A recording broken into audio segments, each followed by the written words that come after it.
Hello there. We're here to tell you that we have so much more to offer you now at our Mixed Tees store. Not just t-shirts and hoodies, but we do have plenty of those, and new designs for that matter.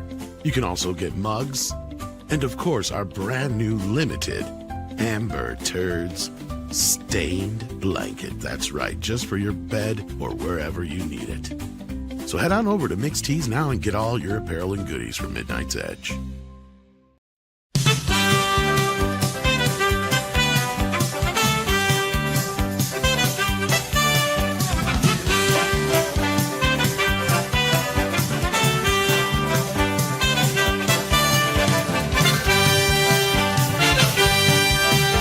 The countdown has begun. Come on, it's time for fun. It's time to pick your favorites and decide what is shit. Are you ready for this? It's the tier list. Come on, let's go. It's time for the tier list show.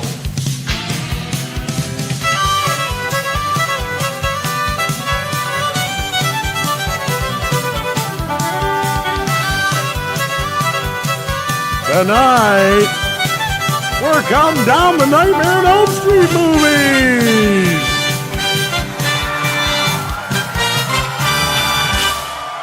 That's right, it's time once again for the tier list. I'm Tom Connors. Welcome to the show. We have a good one tonight. We have Six with us. How you doing, Six?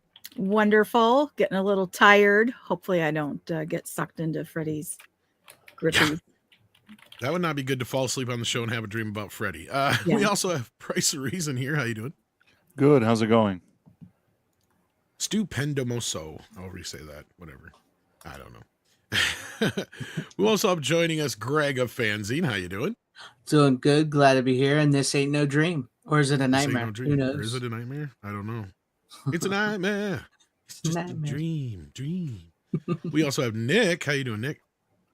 Hey, what's up, guys? Ready to talk some Freddy Krueger tier listing? I've seen a chunk of these I haven't, but overall, I'm here for moral support, and good to see our usual suspects on the panel and chat, and pleasure to meet you, Fanzine. I know we've probably seen each other in passing, but it's finally good to be on a stream with you. It is. I've never streamed with Nick before, so I'm glad. You're going to get ready to taste the flavor, all 32 of them. Oh. Yes.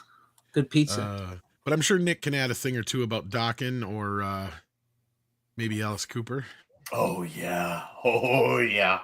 We're the dream warriors. Yeah. Tonight.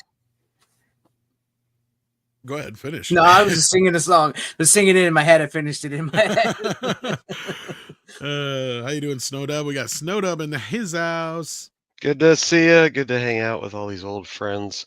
Known most of these people for years and years, and we've streamed together here and there and everywhere, and it's good to just be a part of this conversation because I do love some Nightmare on Elm Street, and this is good. Is that the first movie replicas, or which one's that one? Part 3. Part 3. I can't. Yeah.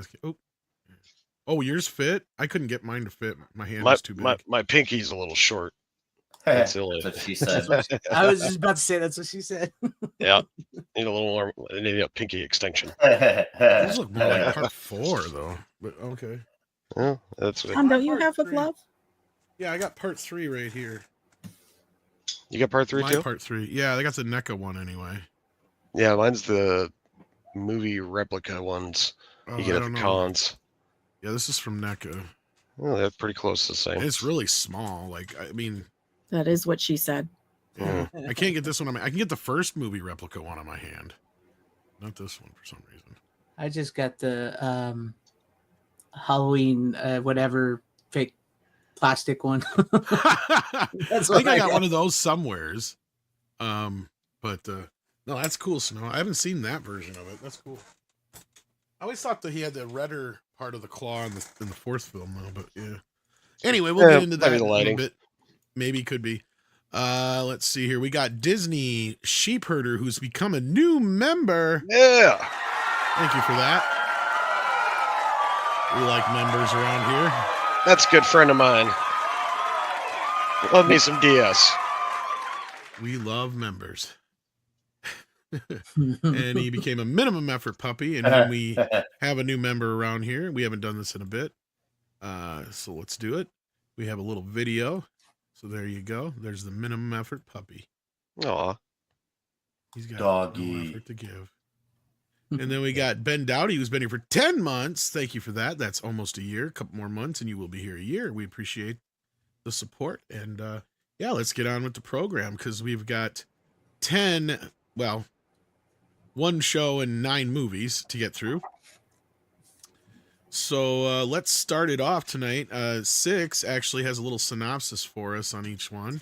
Yeah, we're going to start off with Freddy's Nightmares, the TV show, which is set in the fictional town of Springwood, Ohio, specifically on Elm Street, which is the same setting as the original Nightmare on Elm Street films. Although the Freddy Krueger character occasionally plays a role in the plot, most of the stories do not involve him directly. Yeah, I don't know how many people have seen this on the panel. I remember it quite vividly. I do have the show. I've seen Don't it. ask me how I got it, but it's out there, let's say. It's not the greatest show.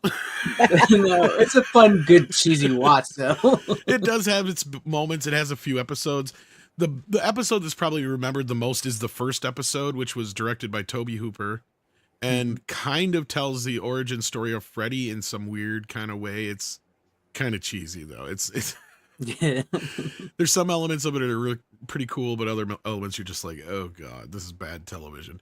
But then some of the episodes from there on out, there was like the safe sex episode and some other ones that were just kind of wild, right? And then there's the fast food one where it was the midnight shift or graveyard shift or third shift. I can't remember what it was called, but it's got oh god, the name of the kid who played the original Hedwig in the Angry Inch. Something Cameron Mitchell, something. Yeah, but anyway, John Cameron Mitchell, he plays like this guy who's on this late shift at a fast food restaurant and he keeps falling asleep. That one's a pretty good one.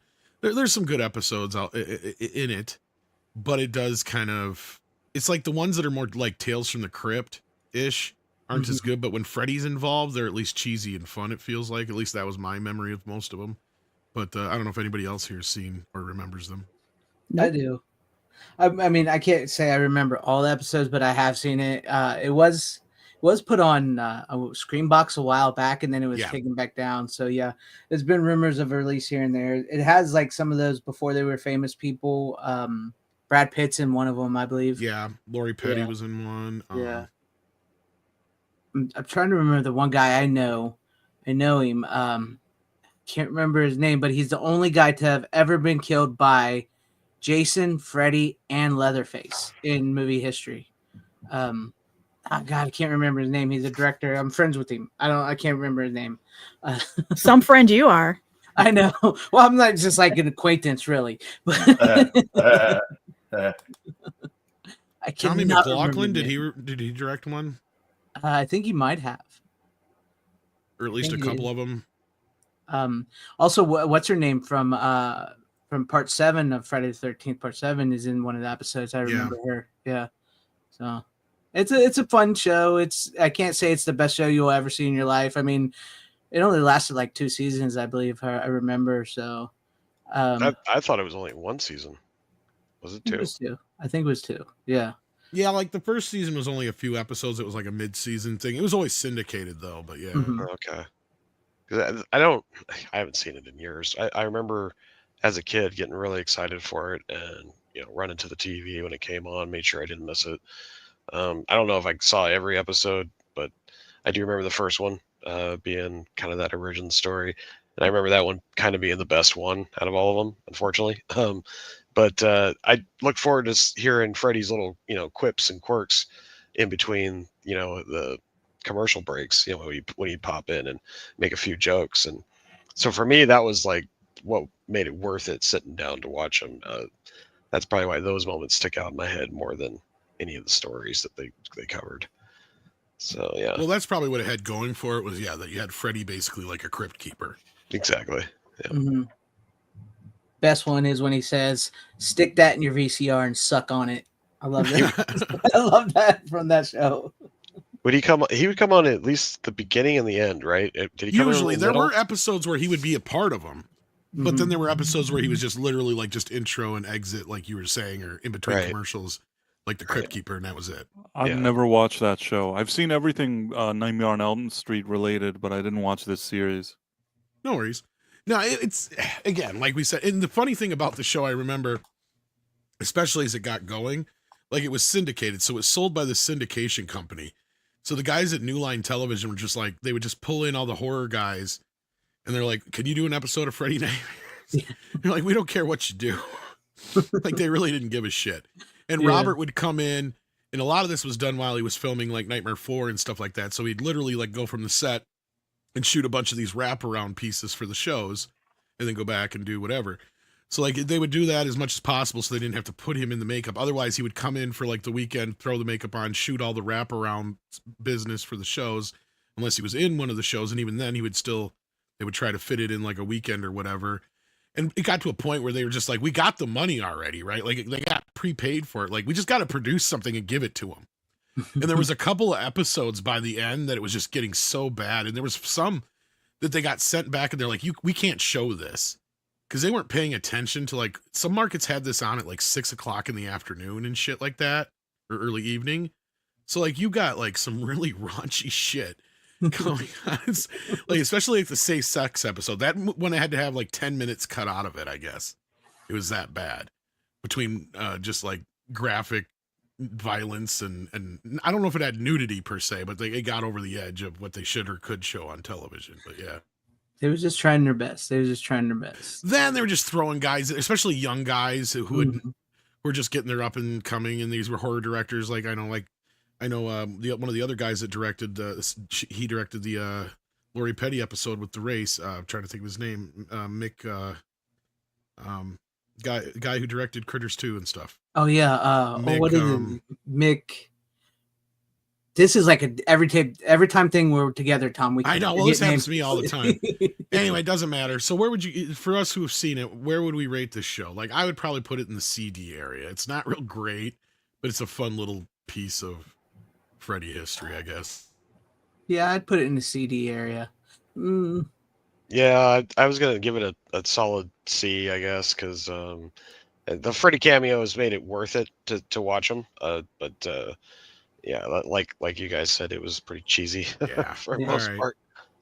Anybody it's- else? Mick Garris and William Butler Mick Garris is the and guy William I know. Butler, William okay. Butler, yes. All right. Nick, So, did you say you'd seen it?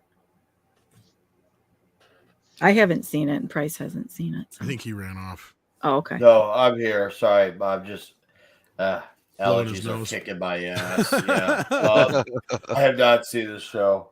Okay. Yeah. Sounds it like was a 2 C seasons, then. 22. Yeah. 22 episodes. Wow. I didn't even know it was a show. Actually, It's probably better than it deserves, but yes. Yeah. Probably better than Maybe it it's a D, deserves. but we'll give it a Yeah. C. All Yeah, right. Now we're going to You're go with a give it heavy a hitter. C, but you should have Better- given better it than a that, D. better than that Friday the 13th series. We were completely duped with that one. Yeah, that was. I mean, you can like that for completely different reasons, right? Like you can like Right. it for what it is, but it's like it ain't no Friday the 13th. No, series. it just- They literally just threw the name on there, Yeah. sold the show, and then they're like, "Well, what are we gonna do?" they got me. I was like, oh, I can't They're wait like, to "Well, see you Jason. can't use Jason Oh, because he's what still is making this? movies." Right. Yeah, I was all pissed. yeah. Anyway, okay, so Nightmare 4 was actually one of the highest grossing and more popular ones of the film. So, how did you guys feel about Nightmare on Elm Street 4? I enjoyed it. Yeah, it's definitely definitely on the upper half of the better movies, I would say. Oh wait, I forgot. 6 has a synopsis and some info on it. Do you? Oh know? yeah. I do. Nightmare on Elm Street 4, The Dream Master, serves as a sequel to Nightmare on Elm Street 3, Dream Warriors, which obviously we haven't talked about yet. But the film follows Freddy Krueger, who, following the death of Nancy Thompson, spoiler alert, and completing his revenge against the families who killed him, reappears in the dreams of Kristen Parker, Joey Crusoe, and Roland Kincaid. Nice. And Indeed. the production budget for this movie was $6.5 million, and it made $49.4 million in the box office. Now that's a haul. That's a good haul. Yeah, as I said, this is one of the higher grossing of the earlier films. So yeah, Greg, you were saying you enjoyed it quite a bit. Yeah, as far I as do the enjoy sequels it. go?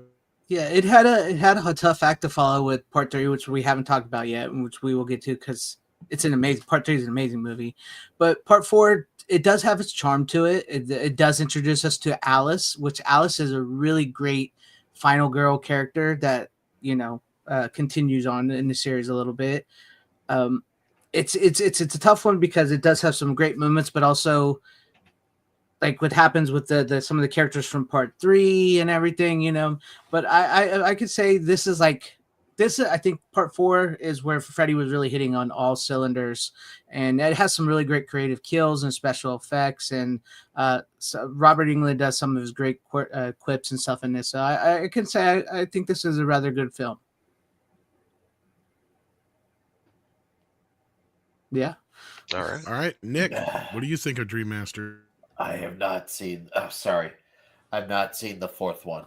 This is one of the 3 that I did see when we were talking about I had seen 6 of the 9 films. This is one of the 3. Got ya. Yeah. Snoop? Number 4 is kind of a transition movie. We lose. I don't know why they brought most of the cast. Well, not most, but a few of the cast back from part 3 just to kind of kill them off. So that was kind of like, all right, whatever. But I still enjoyed it as a decent sequel to the franchise. Not as much as like we're going to talk about later, number 3, but it's definitely fun. But it's definitely a transition film to the fact that it stops the seriousness of the movies. Really starts to dissipate in this one, and it starts pulling more towards what happens in the later Freddy movies, and that's with the comedic act until you get up to New Nightmare. But because it really gets campy in the Freddy movies as it kind of goes on, as far as I'm concerned. But so this is like that transition from the serious Freddy to the more cheesy this is a trans Freddy, is what you're saying? Might be, yeah. This is what happens after part 2. Okay. Well, we'll hold on to that thought for a minute. Let's lead into our joke of part 2. That's a reason why it's after. No, I didn't expect that joke to work into that one, but no, I can see where you're coming from on that one. So where would you?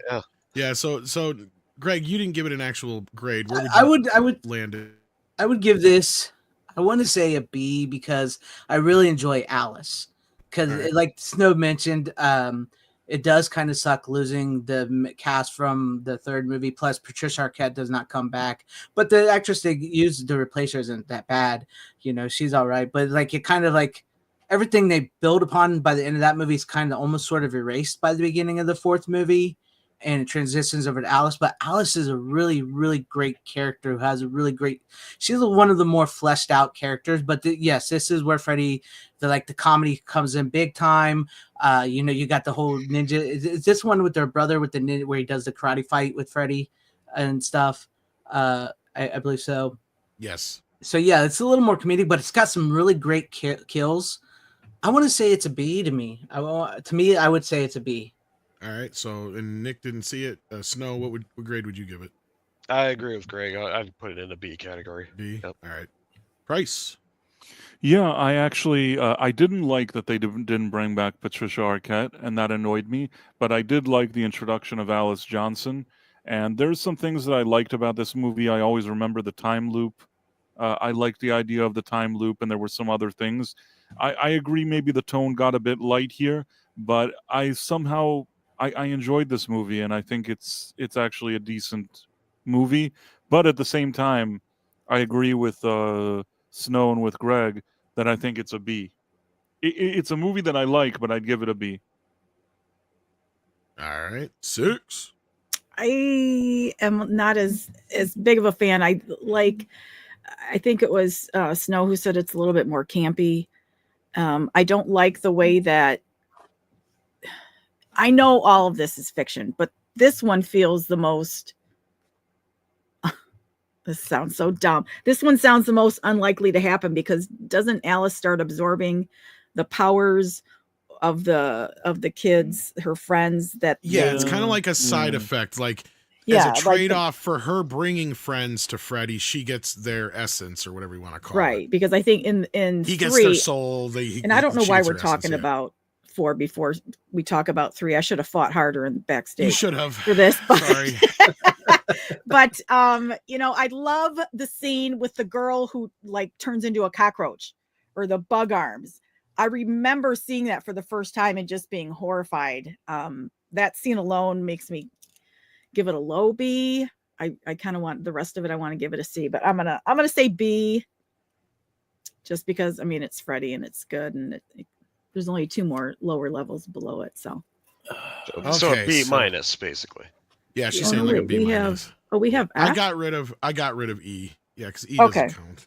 And then this does not have an S tier this time. There's just A, B, C, D, F. So I'm gonna say yeah. B minus, but yeah, B. Yeah. B, okay. I mean, it's- well, Go ahead.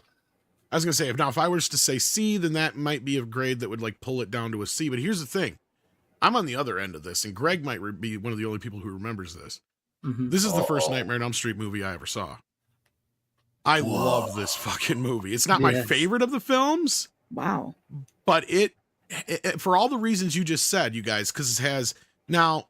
Granted, at that point when I saw this, I wasn't attached to the Dream Warriors, so I didn't have any sense of that shit. To me, they were just other characters in the story that were getting killed in the beginning, and Alice was the main in the whole Alice in Wonderland. The way Freddy drew, like I said, I bought into okay, she gets the essence of them, he gets the soul. That's the trade-off, right? Yeah.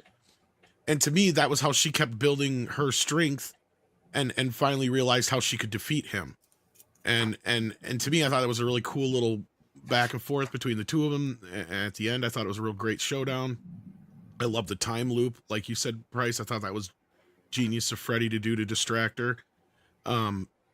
So like, I love all the deaths outside of the crappy kung fu one, which, Yeah.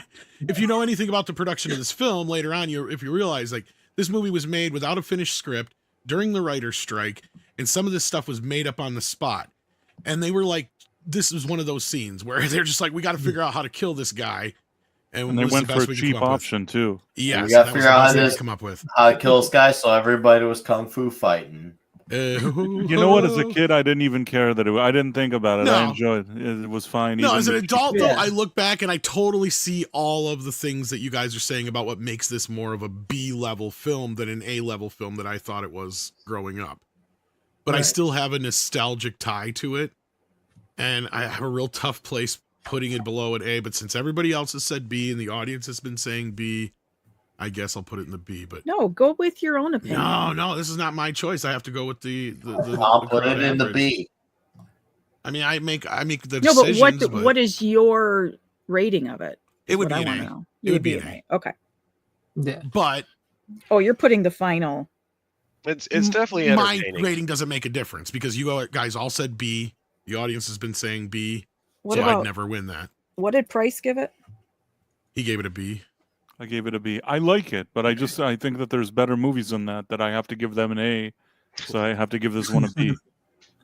I really enjoy this movie. I think Alice's the actress who plays Alice, Robert Englund, like it's got the great showdown. The Mad George, who does the special effects, like Tom said, on such a shoestring budget and the strikes, he does an incredible job with the special effects in this film. You can And- check in, but you Yeah, can't I love check that. out. Yeah. Now, it's This great. This one has the most quotable lines. That's Yes. true. How sweet, fresh meat.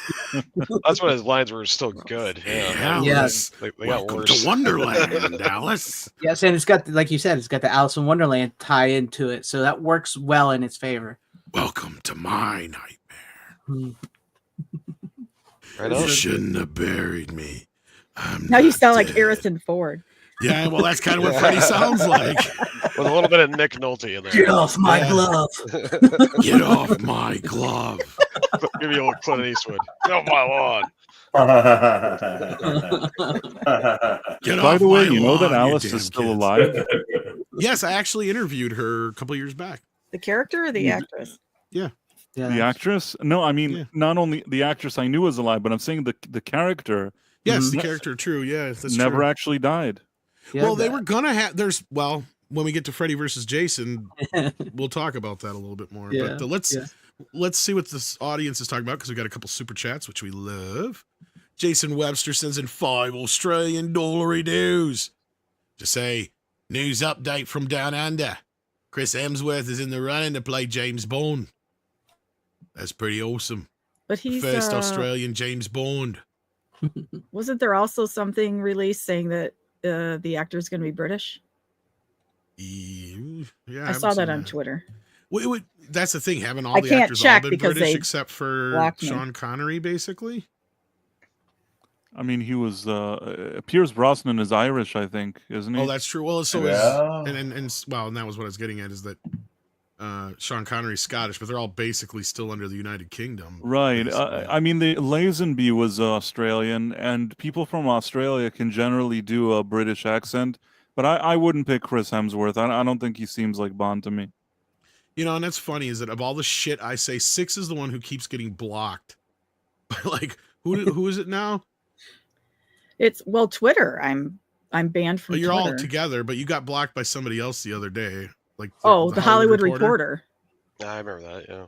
You did? Like, that's When kind did of you say to the I'm Hollywood like, Reporter? damn, that wasn't just one person from no, the Hollywood Reporter blocked her. I was like, I was impressed.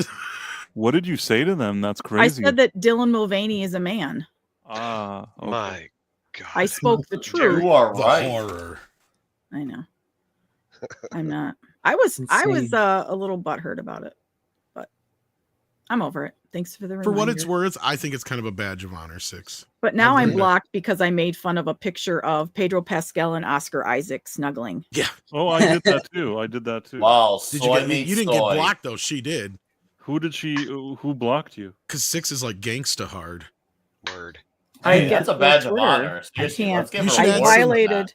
I violated the rules against violent speech. Six. Oh, you need some. no. You need a grill, and you need to turn those into sunglasses. Right? Seriously, we gotta get her grills for this one. You She deserves you them. are She- gangsta. straight up. That is Six in the house. bravo, I'm a nice man. girl.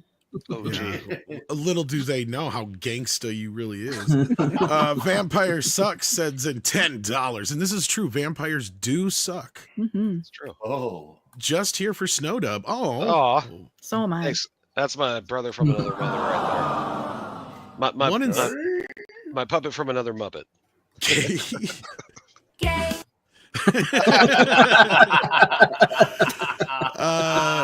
One in three are the best. We need an HBO Max show starting with a Freddy as a serial killer. You know, Robert Englund wanted to do that for years, and they never even got close to it. I know there was a few people who tried to make it happen. I'm trying to remember who it was. There was somebody who was kind of in that region of those people that was trying to get a show going that was like basically going to have Robert Englund back when he was still alive Right. as Freddy, and the leading up to the investigation and figuring out who he is, the snafu of the case, kind of a redoing of what we were talking about from the Freddy Nightmares series, Yep. basically. Show how you got burned. Yeah, that could be pretty good. Yeah.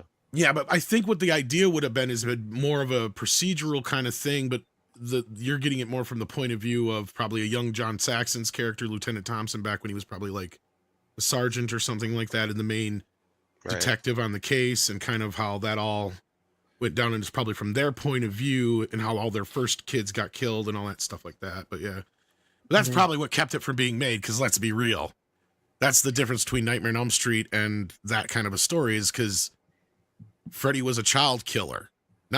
He wasn't out running around killing teenagers then. He's only killing teenagers now because the kids are grown up. That's the Right. difference. Isn't it implied that he liked to review Yes. PDF files?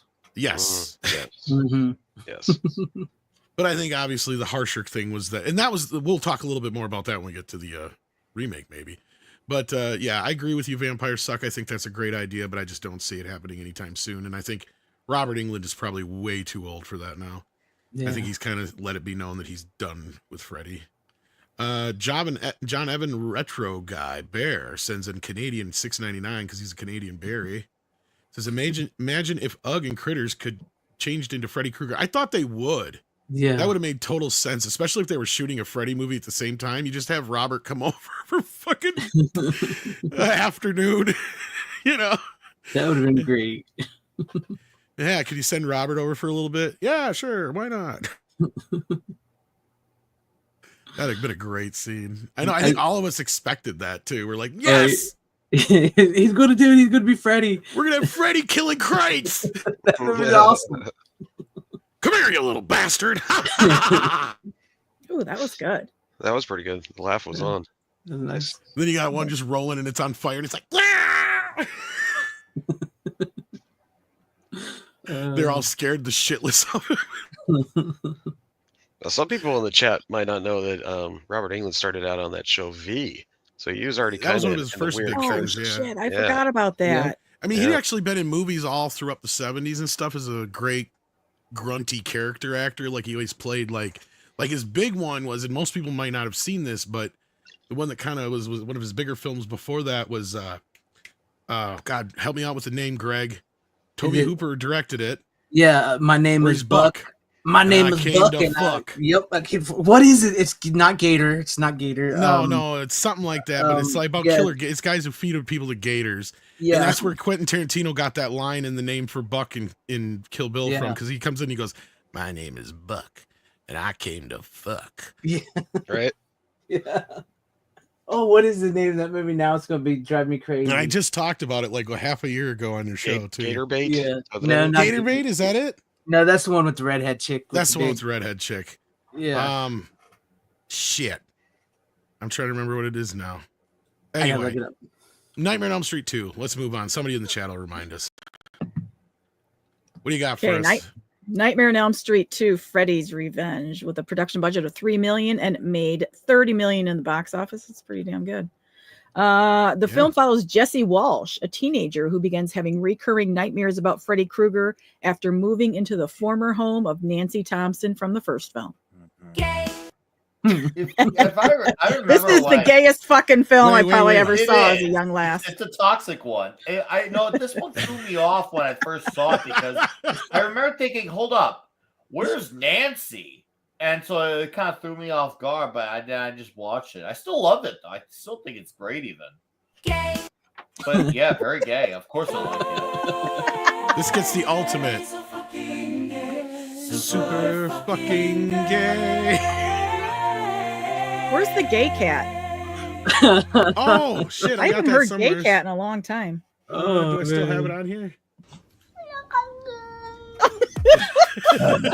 Look at me. This is the theme song for this movie.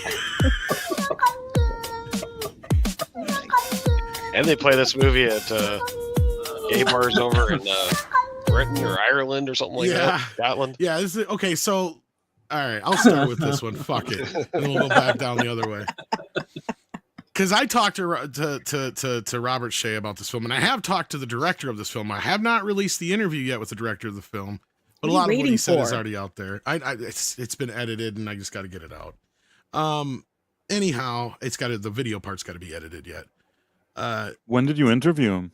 Oh God, like 5 years ago. Oh, come on. Wow. Yeah, I know. It's sad. Slacker. I know. Well, here's the problem: is like all of our interviews got shoved off to the side. This is a little inside baseball. A lot of our interviews got shoved off the side because nobody watched them, guys. Like nobody really cared. Yeah. But anyway, I had to ask Bob Shea. I'm like, didn't you guys have any inclination at any time that what you were making was obviously overtly gay? And both the director and Bob Shea said, no, we had no idea. We didn't see it. I'm like, even when you're in a fucking leather bar buying an outfit for yourself for the gay bar scene, you still didn't see it?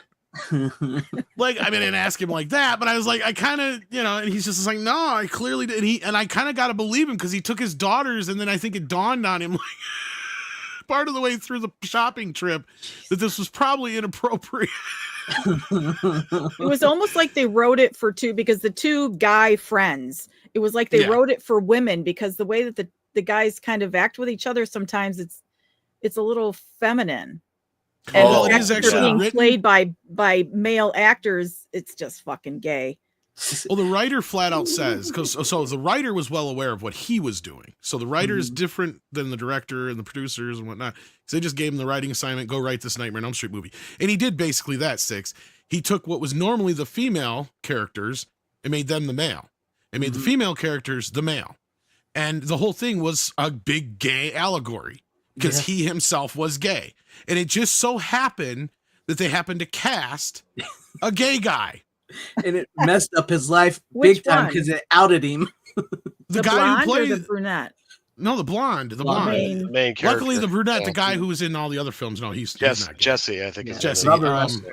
Robert, yeah, Robert Russler's not gay, but Robert, Mark Patton. Mark Patton. Yeah, I almost said Robert Pattinson.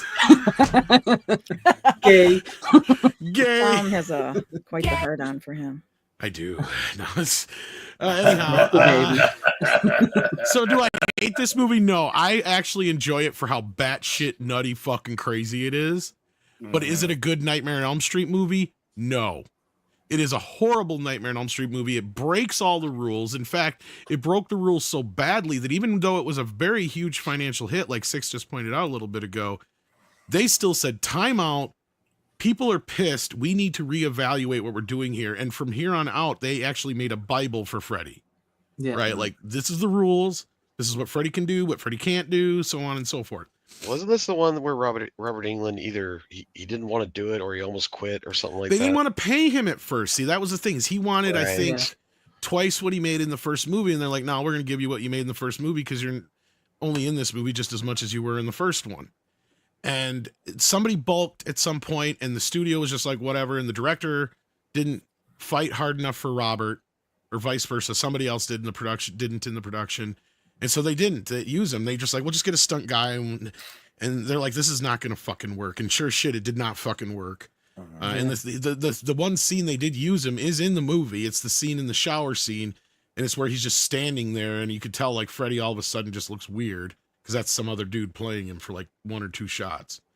And then they're like, no, we got to get Robert back. So they got him back, paid him what he wanted. In fact, I think they paid him like even half more than what he wanted. So like I can remember on a special feature. Twice and a half is what I mean, but yeah.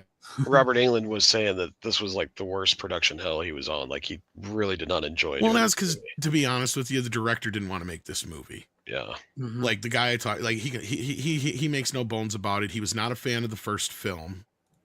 He did it mainly just so he could get a credit under his belt. I think there was another movie that he wanted to make that this was kind of part of a payoff deal for him because he was good friends with the head of the studio and stuff. And he used to shoot not shoot, but cut all their trailers and stuff for him. So he even actually cut the original Nightmare on Elm Street trailer. But he just wasn't a fan of the film. He didn't think it was that great. So he was fine with the script. He had nothing to fight for. He was literally just basically being director for hire, just coming in and shooting what needed to be done. And with some gay undertones. With a lot of gay undertones, exactly. Because why did they make if anybody so was gay? paying attention, well, that's what I'm saying. That's what I'm getting at is because if you would have actually paid attention to this, there's no way you wouldn't have figured this out halfway through the production, or at least before that. Was it the screenplay that he just didn't realize that the screenplay was gay? Well, I don't understand. Exactly. He didn't pay attention, didn't care, and wasn't going to fight for anything because he didn't give a shit. The only fight he put in was to get Robert Englund back, from what I remember. Well, that's a good fight, actually. You don't even have a movie without Robert. I think the director, that was the only thing that he said that he fought for that was correct, because he was one of the people saying this is not going to work with a stunt guy. I have realized that's smart, because screenplay is. I don't know why they thought they could do this without Robert Englund. So okay, my vote for my grade is this. It's a C. But what? I can imagine. I'm going to go with a B. Anyway, 6, what do you say? The solid B+. I fucking love this movie. I remember the first time I saw this movie and thinking, oh my God, he's in his underwear. Oh my God, there's a bare bottom. Oh my God, there's another bare bottom. And so a lot of it has to do with my memory of seeing it for the first time. Now you know why it's so gay. But the only reason it's not getting an A is because those poor birdies died. That's sad. But it's just bird fucked up Clu Gulager's eye. Yeah. Well, he probably deserved it. But yeah, the bird bursting into flames was, not traumatic. But I remember all these things from when I was a kid, and it's a good memory. So I agree with you in that respect. Like, as far as like, this is one I remember. Even though at the time when I was younger, I didn't see the gay aspects to it. It wasn't until I got a little bit older, probably. Like, yeah, as far as some of the scenes, like Freddy, this is the best makeup of all the films.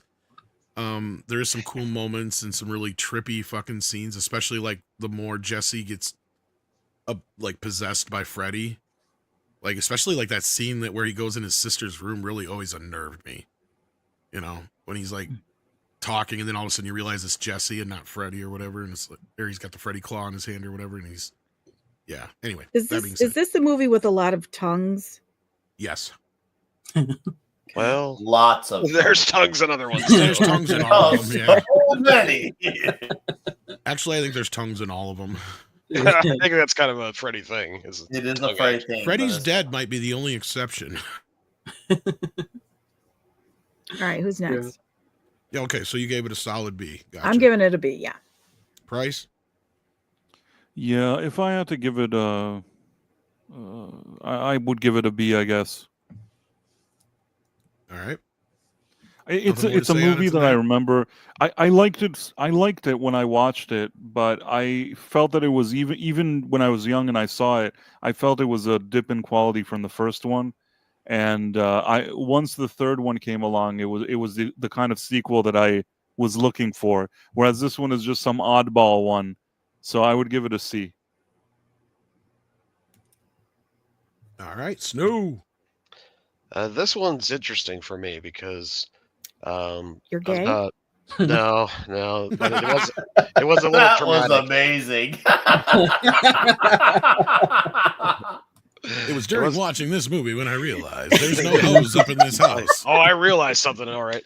No, here's the story. It's great. So me and my best friend came over to spend the night. I'm maybe 8, 9 years old, and I was just starting to get into scary movies. We heard about Freddy.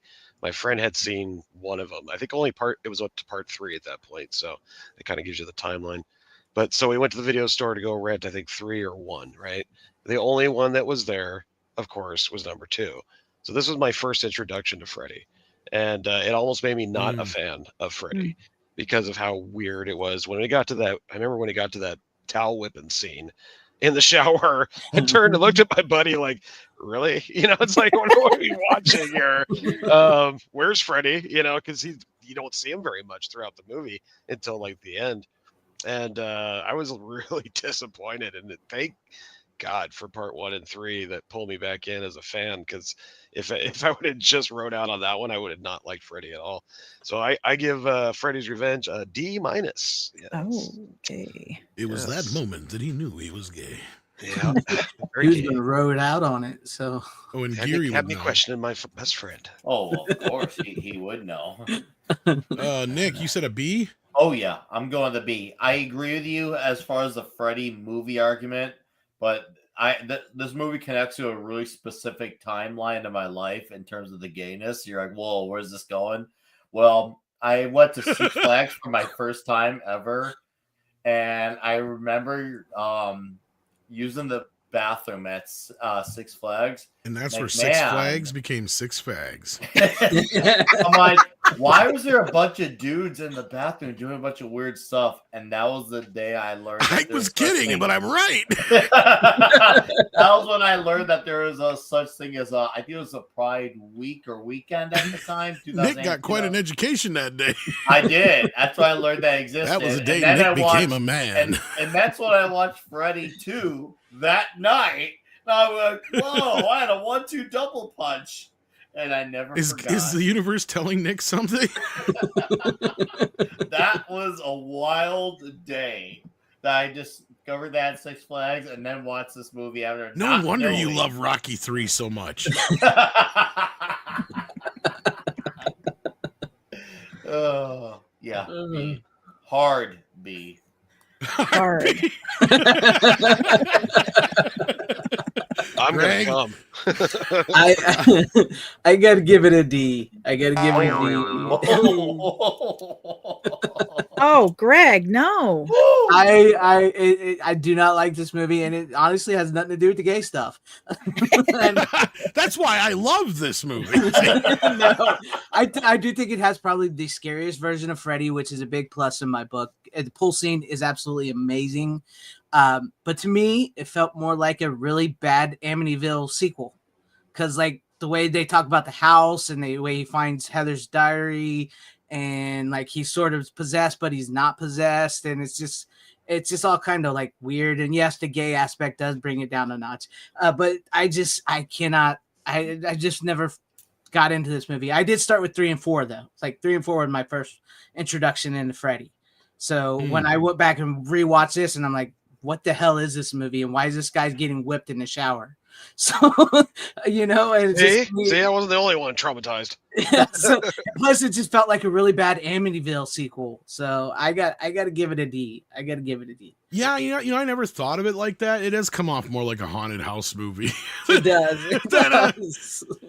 But I guess I got to defend it a little bit. But I hear you. Most of us have said B. You said a D. I said We've got 2 C or Ds, D. 2 Bs, and 2 Ds. Sounds So like a I think party. you ought to leave it up to chat. I can do that. Let's make this the first one we send to the chat.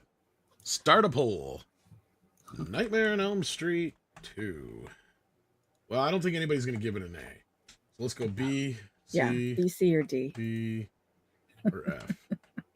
Because we only get 4 options. So If you go by like Freddy Krueger himself, he gets an A in this movie because he's like yeah, scary, and he knows that Jesse's gay. He knows that. He's He's playing only in it on for, that like, through the whole 10 movie. minutes. the body. Yeah. I've got the Yeah. brain.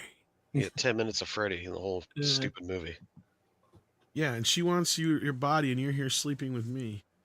Gino X 1987, how you doing? Sends in Canadian $5. Asking a good question, Do you think Doug Jones could pull off a decent Freddy? I don't think he'd do too bad. I think Jackie Earle Haley just got done dirty by a bad script, but we'll talk about that in just a bit. Yeah.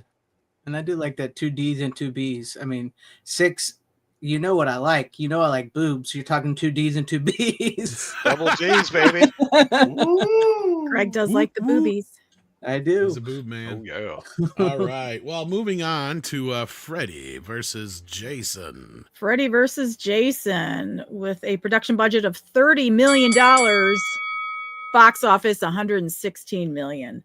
The film combines the 2 series in a shared universe and pits the respective antagonists, Freddy Krueger and Jason Voorhees, against each other. Freddy is weakened and forgotten because the citizens of his hometown, Springwood, have defeated him by using medications that repress dreams. Indeed. What a movie. Greg, let's start at the bottom again. What did you think of Freddy versus Jason? I enjoy this movie. I think it is a fun movie. It's cheesy. It's over the top. The fights are insane. I do think Freddy is a little underutilized in this movie. I do feel like maybe they tried to make Jason a little more after the fails of the first 2 Jason movies they tried to make, but in the end they made like the worst Jason possible in this movie, trying to base him on Frankenstein and stuff, which he sort of is, but it's just they did it the wrong way. It's got the great cornfield scene where Jason just slaughters everybody in the cornfield and everything. And Robert Englund is great in it as always as Freddy. See, this is where, because like the movie on a level is like, I would say it's a C movie, but for me, like you were talking about part 2, I would give it a B personally for me, but it is, I would say it's more like a C movie. But I love the movie. I remember the opening weekend I saw it. I just had a blast with the movie. Huge Freddy fan since I was a kid. And my older brother loved Freddy, and I, so like as the younger brother, I tried to copy my older brother. So that's why I got into the Freddy movies first. So like I just had a fun blast with this movie and seeing it open weekend. But as I can be judgmental here and say the movie itself is probably a C, but as far as my nostalgia and my enjoyment for the movie, I would give it a B. You're killing me, Smalls. What's your freaking? You went from a D to a B, I said and I C or keep B. crossing I it said C or out. B. I've got 5 different letters written down. I never said D. I said C or B. I would say the movie's a C, but for me, it's a B. Okay. Okay. B. Final answer. Okay. B. B is Final your answer. final answer. Final answer. Gotcha. All right, Nikki, I think you've seen this one, haven't you? Oh yeah, I saw this one in the theaters on day 1. I'm gonna go with a B. Now this is an awfully objectively terrible movie, but it's so fucking entertaining that I love it. It honestly, I would like if I took it objectively, I'd probably say it's like a D or an F. But I have so much fun with it. And I'm mad that we never got a Freddy versus Jason versus Ash movie. Yeah, this gets a B. A big B. Big black huge B. Huge B. It starts off with 2 double D's in the beginning. This is true. Lots of B's. I mean, it's got some great boobs in it. What can I say? Yeah. That it, Nick? You done? Okay. Snow. Yes. Oh, this one's bittersweet for me. This was like a fantasy movie that I dreamed of as a kid, wanted to see. I drew comics about Freddy and Jason fighting against each other. So, I mean, to see it on the big screen was like a dream come true for me. If I could rate the back 30 minutes of this movie, I'd probably give it an A. But unfortunately, there's a couple of things that happen here that I didn't really like. One, it's the swan song of Robert Englund. It's the last time he got in the makeup. You don't see him play Freddy again after this. Well, he did do the Goldbergs, but yeah, I can see where you don't count Right. that, really. Yeah. And then, of course, Jason, this is why it's not an A for me, and it's just a B, is because Kane Hodder, he was in the last, 4 movies before this, and this one, they didn't use him. They thought he was too short, I guess. They wanted somebody taller. Anyway, and I blame that on that director. What's his name? Ronnie Yu. That's my understanding was Yu's call, yeah. Yeah, he made a poor choice. There was a lot of pushback, I remember, on the internet back then. When that stuff He's like, first I want a started big Frankenstein guy. Yeah, we all wanted Kane, and so for me that kind of knocked it down a little bit. I think the guy he did put in was very Frankenstein-ish, very very stiff. He was fine, but he wasn't Kane Hodder. Right. No, yeah. Because actually, that guy actually did, I think, play Jason in a stunt show, and I think did double for stunts in, what was it, part 6 or 7? 8. He's actually Or is it 8? One of those yeah, three. he's Kane's stunt double in Jason Takes Manhattan. And he actually Kane throws him through the mirror in New York in that diner. Yeah. I knew it was one of those. Yeah, thank you. Yes. Yeah, So yeah, it's that kind of New York weird. one There's a wasn't so pedigree, good. but well, we'll get to those at another point, probably. I mean, the pedigree was there, but yeah, I agree with you. Just for some reason, they wanted a different guy, and he gave 110 different reasons why Kane shouldn't play Jason, and none of them made any fucking sense. I got to give a tip of the hat though to the redheaded bully kid from Christmas Story in that movie. Oh yeah, him he's again great. was great. Yeah. I got to give him props because he was one of the first celebrities to follow me on Twitter. Nice. I tried reaching out to him, but he never answered me. So yeah, B for me. He's like one of the only guys, like, yeah, because that's the other thing too, is like Greg said, Freddy gets underutilized. He only gets to kill like one person in the whole movie. Yeah, but it's one of the best ones though. So it is, but it's like, yeah. But anyhow, we'll get to that. Price. So what did you say? A B, Snow, right? Yes, B. Okay, Price. I'll give it, just like part 2 that I gave a C, I would give this one a C as well. I remember watching it. I didn't see it in the theater. I watched it after the fact, on TV or something. And I've always liked both franchises. So for me, I was expecting something better than this. Maybe like you said, there's parts that are enjoyable in this, and it's sort of a silly, a bad movie that's fun but bad, or whatever you want to call it. But I can't give it more than a C, unfortunately. Yeah, I'm with Price, but I'm going to give it a D. When I think of crossing over fandoms, I think of fan fiction.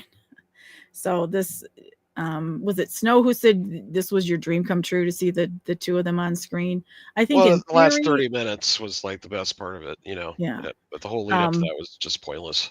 Because I fucking love Jason. I can't wait for us to do Friday the 13th movies, and hopefully there's I'm sure that there is a Friday the 13th coming up that we could maybe center it around. Not that matters, but anyway, yeah, I'm gonna go D. This was just disappointing. A lot of hype based on my love for the two franchises that did not come to fruition.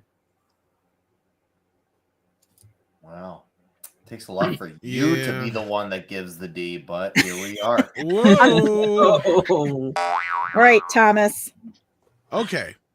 I understand what everybody is saying here. Like, look, this is Freddy versus Jason. This movie was never going to live up to anybody's standards, right? Because this is like the impossible dream of a film. And I have read many scripts that didn't get made because, like, every major, like, horror director, writer, person in Hollywood penned a version of this, and they tried making it for like 20 years almost. So nothing they were going to give us was going to be that good. But I will say this, of all the scripts I read and what they had, this was probably the best one we were going to get. That doesn't mean it's not flawed. You guys are 100% correct. There's tons, especially Jason. They screw up so much of Jason's lore. Like, since when has Jason ever been scared of water? Right. Part 6, I mean, he like walks right into the That water. makes absolutely no fucking sense whatsoever. Like, yeah, he died They had in the to give him water, a but weakness. They had to give him yeah, something. they had to give him Yeah. some sort of stupid weakness, and then this way of making him kind of like this good guy, yet still keeping him a badass, I think works against the film. And again, I agree with Freddy being underutilized, but Snow is also right too, where like the fight scenes between Freddy and Jason are fucking chef's kiss, right? Both Yes. the dream world and the real world one. Like the shot I remember, like everybody, because I went and seen this at a midnight screening, and it was fucking jam packed. And the shot where Freddy realizes he's in the real world all of a sudden, and he goes, "Oh shit!" Yeah. Everybody Yes. everybody- started cheering and shit. It's Yes. like, okay, now it's on. Yeah. Yeah. So like it did. It felt like a fucking wrestling match. You can't. There's nothing that's gonna match that experience. So you guys are right. It's hard to rate this movie on its merits as a film compared to the experience that you had being there when it happened, because it was finally sure, it wasn't 100% what we wanted, but depending on who you ask, it's anywhere from 50% to maybe 75% of what they wanted. And it kind of felt like these guys were given a special treatment too. Like you could tell that they put some money into this movie. Right. It had Ronnie Yu, regardless of what we may feel about him, he does know how to make a movie look slick. Yeah. Right. So it has all those things going for it. It's definitely one of the better cinematography wise of the films. And it's got a pretty decent storyline overall. Like, I can't bulk too much at that, because you got the idea that, okay, so Freddy's powers are starting to get taken away from him, which was kind of something that was already being set up in Freddy's Dead. So like, if he's been dead since then and he's kind of just languishing there with no power, this is also, a pretty cool idea to kind of work with. There was a script out there that Peter Jackson wrote that was similar to this. Mhm. And I thought that was a good script that never got made. So I like that aspect of it. I don't like the whole him calling Jason back. That makes no fucking sense. Like, there's back and forth. I could go all day on this, just like you guys. So I guess the best I could rate this would be a B. And I think we've all said B, right? 6? No, I gave it a D. Price Yeah. gave it a C. Everybody Oh, else okay. gave it a B. Okay. Mhm. So B. But I think, I think B would be about average then, yeah. All right.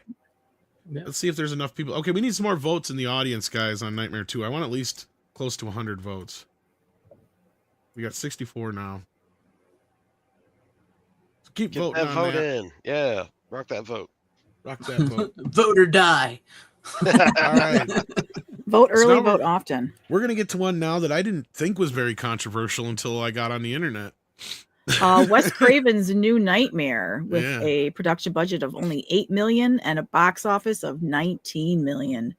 That is not part of the same continuity as previous films, instead portraying Freddy Krueger as a fictional movie villain who invades the real world and haunts the cast and crew involved in the making of the films about him.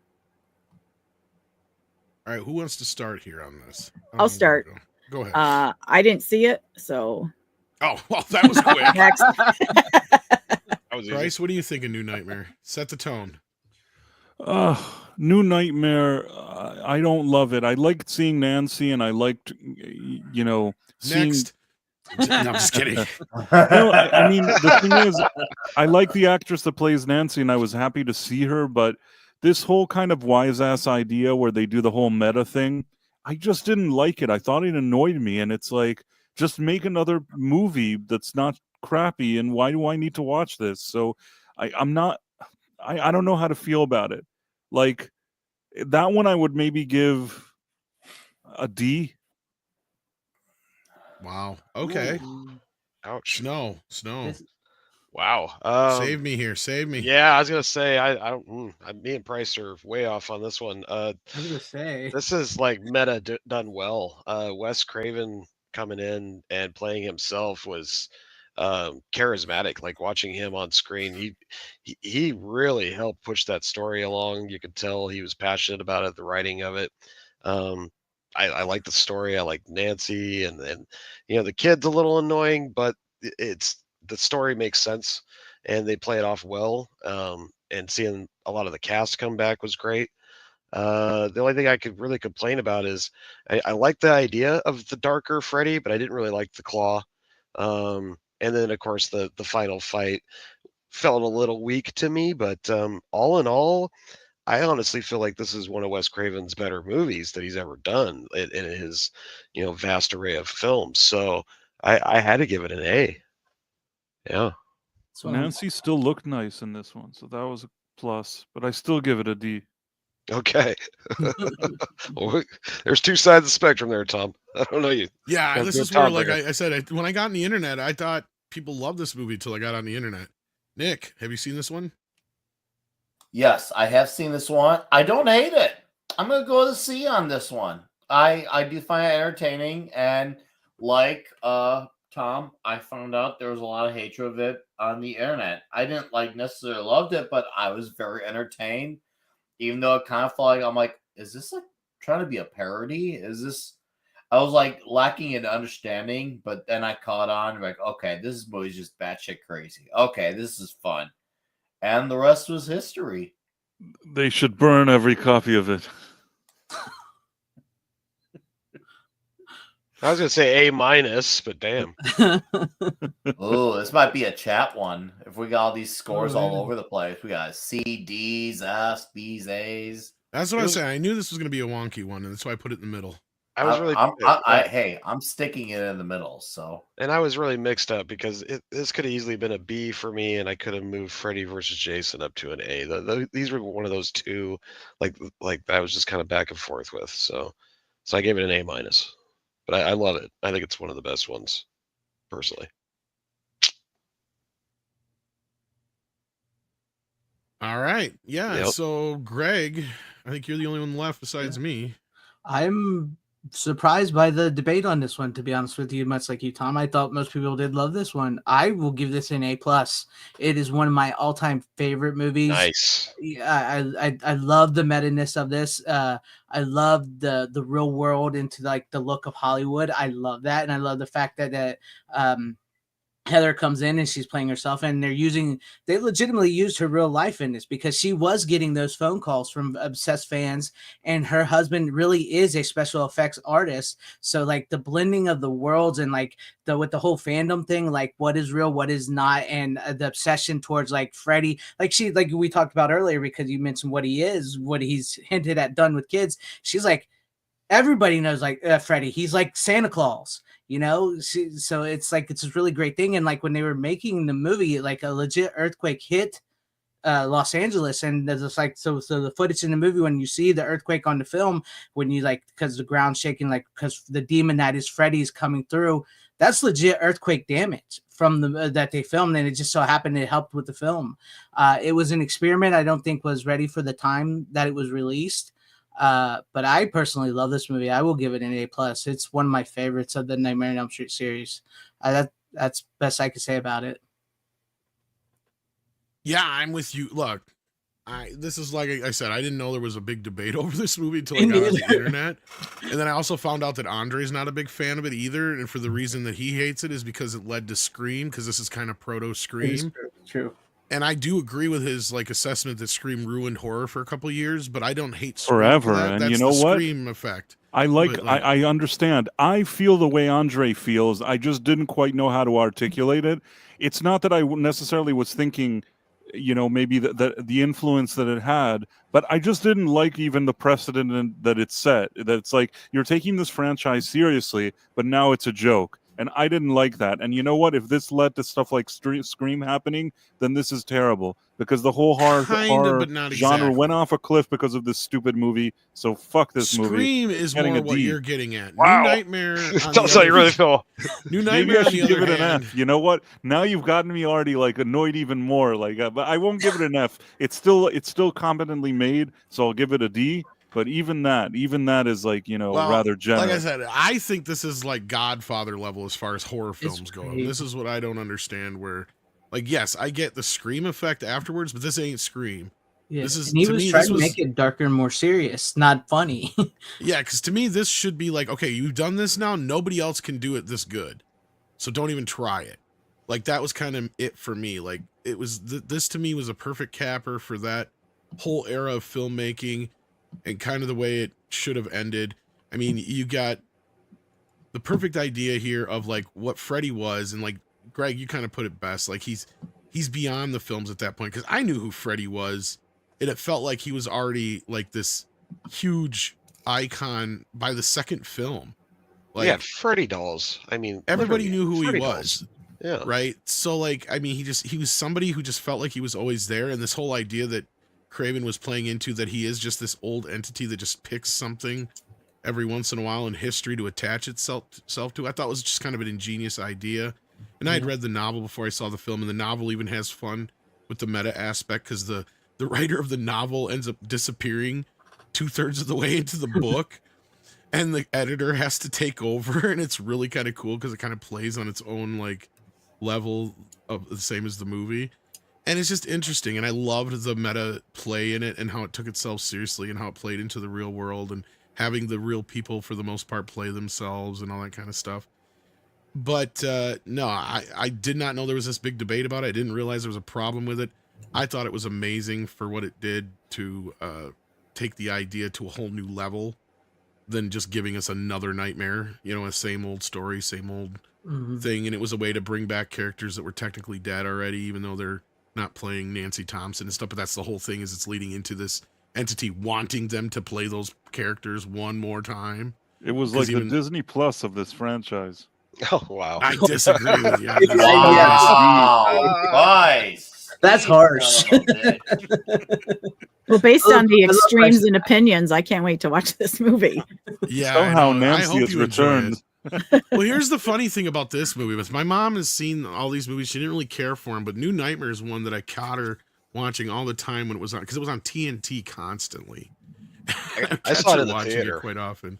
I saw it in the theater. Yeah. I didn't get to see it in the theater because sadly it didn't come anywhere near me, because it came and went, because I can't remember what it went up against that year, but it got killed at the box office, because even though it did manage to make most of its money back, like Six said, like they kind of knew it was the end of the road there. And I can't remember what movie it went up against, but it was done. And it didn't even barely get like a second weekend. So it never even came anywhere near me in my shit podunk theaters. So I had to wait till video, but I already knew the movie. I read the novel like 3-4 times before the video came out. So I was ready for it. But and There's nothing at stake when you watch it. You're not in, like, it's not from the real universe of Freddy. It's just some dumb satire, whatever it's supposed, meta thing. So how can I even take it seriously? Like, I watch it and it's just like I'm watching some, may as well be like a Saturday Night Live sketch or something. It does nothing, that movie. No, I don't agree with it. I see where you're coming from, but it's not as satirical as like it's Scream not canon. is. It's not part of the thing. It's just a bunch of crap happening that they tried to do like meta. It's fine if you guys like it, but I consider it not even, I don't even consider it canon, really. You could drop it from the list, and I don't even know if it's a horror movie. I've seen a lot of bad meta movies, and like I said in the beginning of my little spiel, I felt like this was meta done right. And it's so rare. You don't get to see it very often. So that's just my opinion, though. I think this movie took right. Price's prom date home. It went up against Pulp Fiction. I was trying to remember. Thank you so much, Entertainment Wizard. Yeah, That's it what got they said. killed. Yeah. I mean, the scene when like it's shaking and like the Freddy comes up out of the bed and the sheet rips, that scene is just like chilling. I love the darker version of Freddy, and I thought it was much more serious because that's what Wes Craven was going for. He was trying to blend like the worlds of us as fans of these movies and the fact that Freddy's dead and there's this demon entity that latched itself onto Freddy because they have kept him, because this is how it connects to the movies, is like they've kept this demon chained to these movies away from the real world. And when they killed him off and Freddy's dead, he's free and he's coming into the real world, and he's enjoyed playing Freddy for these 6 movies that he's took on that persona, and he wants to go up against his first foe, and he's going to cross over into our world and bring her back into the nightmare world. That's just, I thought that was just such a great idea, and I love Wes Craven's version of this. I give it an A+. I really enjoy the movie. But I do love your passion, Price. I love your passion. It's fine. Well, I'm not hating on you if you like it. And here's the thing. And here's why we can still be friends, right? Yeah, And here's why I yeah. can't get into a knockdown drag out fight about this, because Alpha's right here, and it all depends on how you look at it. 90% of the time, meta means up its own ass. True. Yes, it does. But this movie, Exactly. to me, didn't feel like that. It actually Right. felt like it was kind of because it was the first horror film to kind of do this. And to me, it even kind of the trippy idea of like, okay, what if this thing like transcended the film, right? Because the funny thing is some of the things in the movie are technically based on shit that happened. Like Heather Langenkamp kept getting these fucking phone calls and shit all the time. And it even says at the end of the movie, you know, where they have to normally put the legalese of, you know, any people in this movie, just even if their names or events or blah, blah, blah, or resemble actual events, they're all fictitious. It doesn't say that at the end of the movie, which is kind of funny. It says this movie is based on actual events and the overactive imagination of a 5-year-old child. That's what it says at the end of this movie, which is kind of trippy. And that's because so much of the shit in the movie is true. Like of the people that are in it and the people that the stuff's happening to, and some of the events were based on real things to the point where they kind of played with that a little bit. And then the rest they just say is based on, you know, fiction, which is the 5-year-old overactive imagination of a boy. Yeah. But it's still, I thought that's even kind of clever. So to me, I felt it was a little bit more clever than anything else that tried to do the same thing afterwards. You know, Wes Craven's idea, because Scream, of course, was the big success. He thought he was kind of the way there with this, but Scream is what nailed it. I would go the opposite and say, no, Wes, you already had it the first time. You went over the line with Scream. And That's my argument. And Robert Englund literally gets to play himself as the actor, which is a great character in the movie.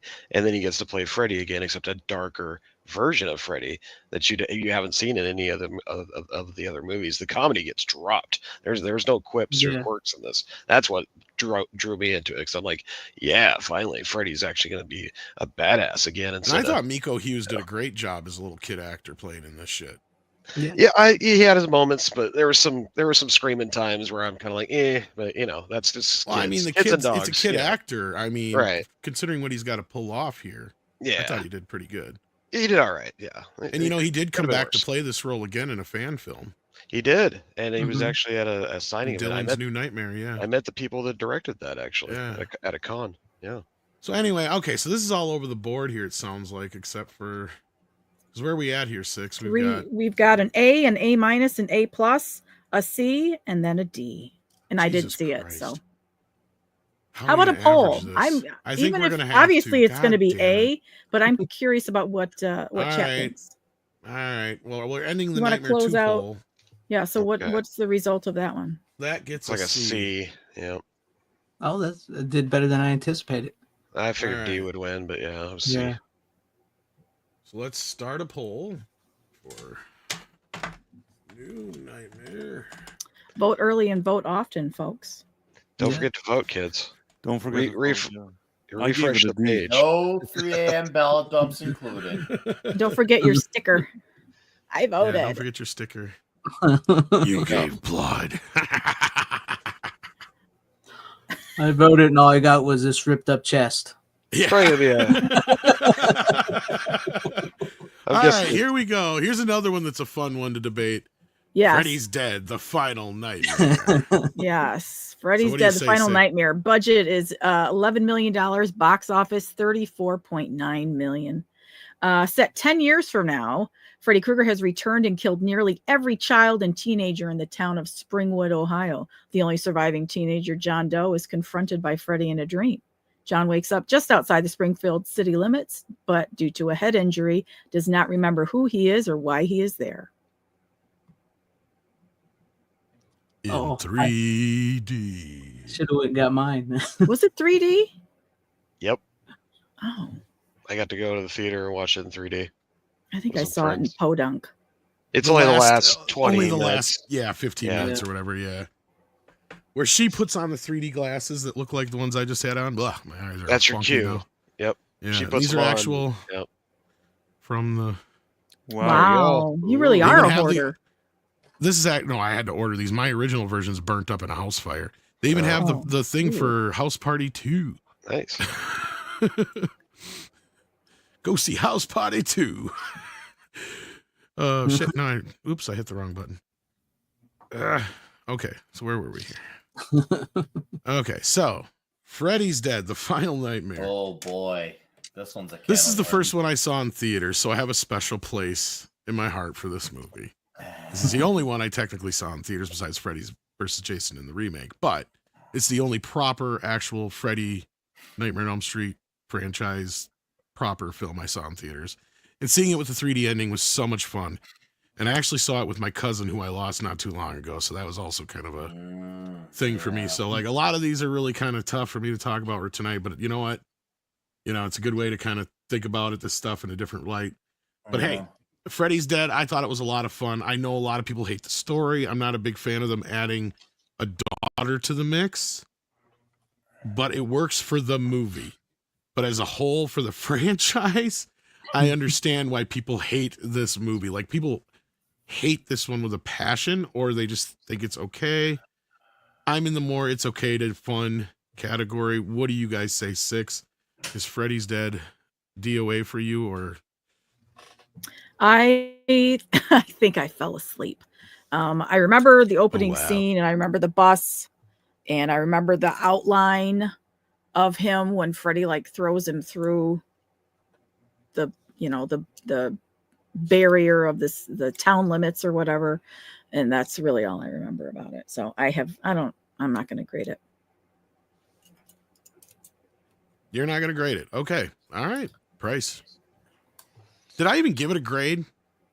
You didn't No, give it a grade. No. you did No, I don't not. think I you- didn't. I just realized that. I'm going to give it a B, but I know the rest of you are probably going to go lower than that, so whatever. B. I think So- it's an embarrassing entry into the franchise.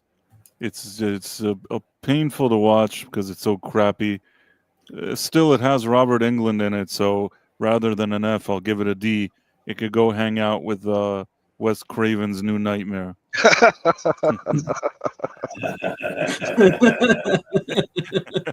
They can do a slumber party together. A slumber party of D's. Woo! Well, I'll go to a slumber party of D's. Oh, hello. Depends on what we're talking about with D's here. Double And I D. immediately went to Nightmare on Elm Street too when you said Oh, that. I immediately went to Double D boobs. That's what I went to. All right. No, you should have said the double D's instead of just. Double D's. I know. I realized that after I Yeah. said D's. I thought you were talking about that Delay. one. No take back.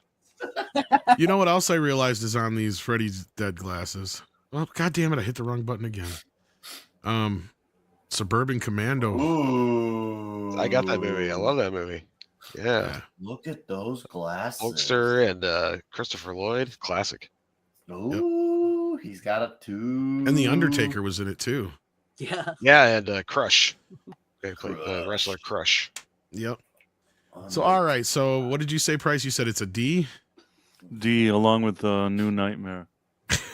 Yeah. We're gonna have a You're slumber not party. letting that die. You're just Never, like a never. Not even a motherfuckers. real movie. Snow. Well, this one was hit and miss. You know, you got Roseanne for a funny cameo in it. What was it, Alice Cooper, right? Yes, Yeah. plays Freddy's Freddy's dad. stepdad. Yeah. Yeah, that was cool. I mean, I like that part. The 3D part was fun for the time because I was just a kid. I think it was like the first or second time I've ever seen a 3D It's some movie. horrible ass 3D. So it was bad, but it was the first time ever. So it's kind of like, oh, okay, that part's kind of cool. Anyway, but it was only the last 20 minutes of the movie. So it's hit and miss with me because it's kind of a swan song to Freddy, but then of course the cheesy lines are over the top in this one. So I give it a C. I'm right in the middle on this one. Yeah. Nick, what you got? C for me. Oh man, this is a tough one for me. It's not a great movie at all, but it's got an Alice Cooper cameo. And Alice Cooper's history, well, there's the Alice Cooper Dokken thing. Then there's also his cameos.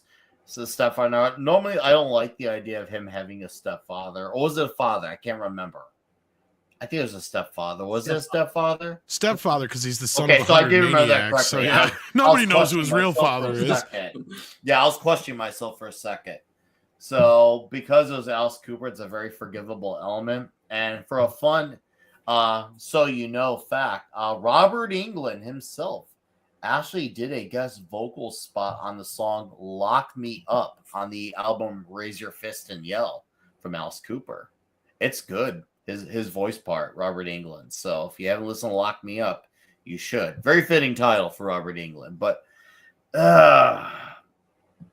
this movie's not the most entertaining movie at all.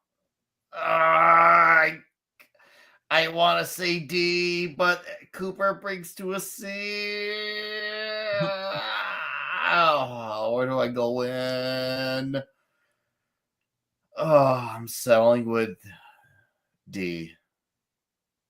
You're settling with the D.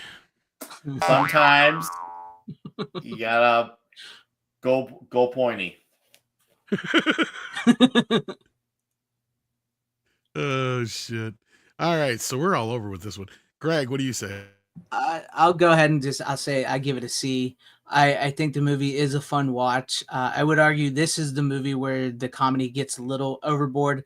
Like you mentioned, you get Roseanne Arnold and Tom Arnold. Well, that's when she was Roseanne Arnold, as cameos. But it does, but it is a fun watch, and it does have Robert Englund's favorite kill in the entire franchise. He said is in this movie, and it's the one where he kills the kid with the ears, Carlos, with the Q-tip, because he said it proves that Freddy doesn't discriminate. He's he's an equal opportunity killer. He doesn't care who you are. He will kill you. He doesn't give a crap if you're disabled or if you're, as we saw with part 2, even gay. He doesn't care if you're gay. He's going to kill you. This one does have a few good of the best kills ever. It does. I do love the Game Boy kill with the glove. Yeah. I love that. And the Gata Davida when it starts playing. And like Nick said, Alice Cooper.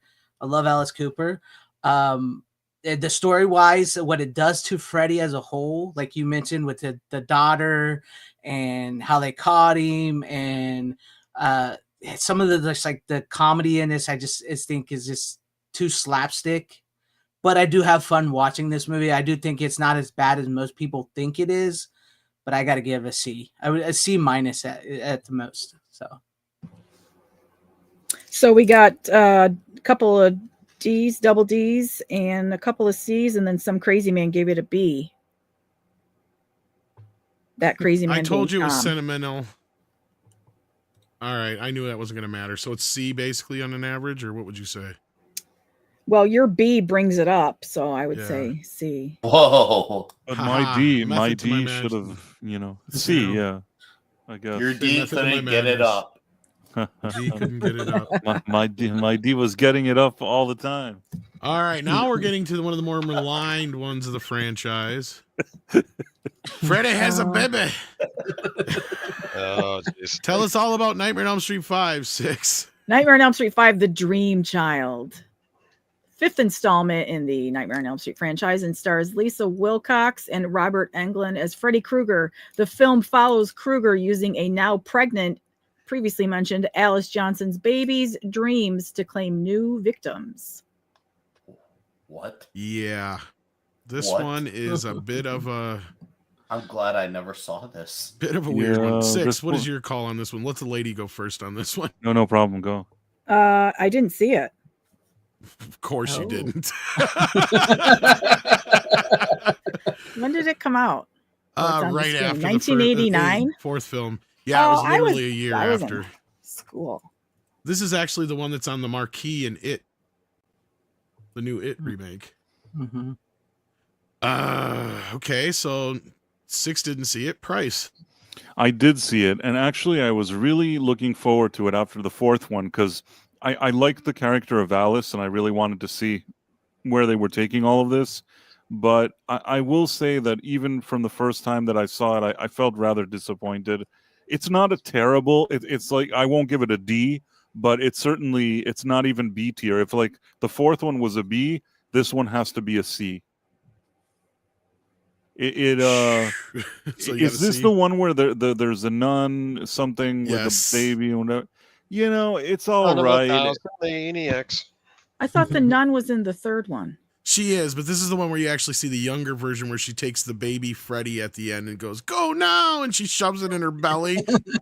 Something like that, yeah. Yeah, it's fucking horrible. I just because I liked the character of Alice Johnson, I'll give it a C. It probably doesn't even deserve a C, but The I'll only give thing it a that C. saves this piece of shit is it's got one of the best killing sequences in the whole franchise with the comic book scene. That's it. That That's is the only cool. thing that saves this fuck. That and the motorcycle. I'll give I the was gonna say the motorcycle, motorcycle scene. Yeah, the motorcycle sequence is good too. But then you get pissed because they're killing Dan. It's like, Yeah. you motherfuckers. It's like, Is this also the one Yeah. with like where she gets sucked into the movie? The no, that's screen- part 4. Part 4, yeah, it's part. That's a good one. The 4.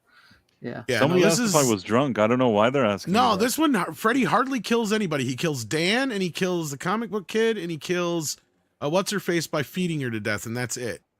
Oh, and the one Greta. No, Greta. That's my grade, C. So you got a C out of that one. Snow, what you think?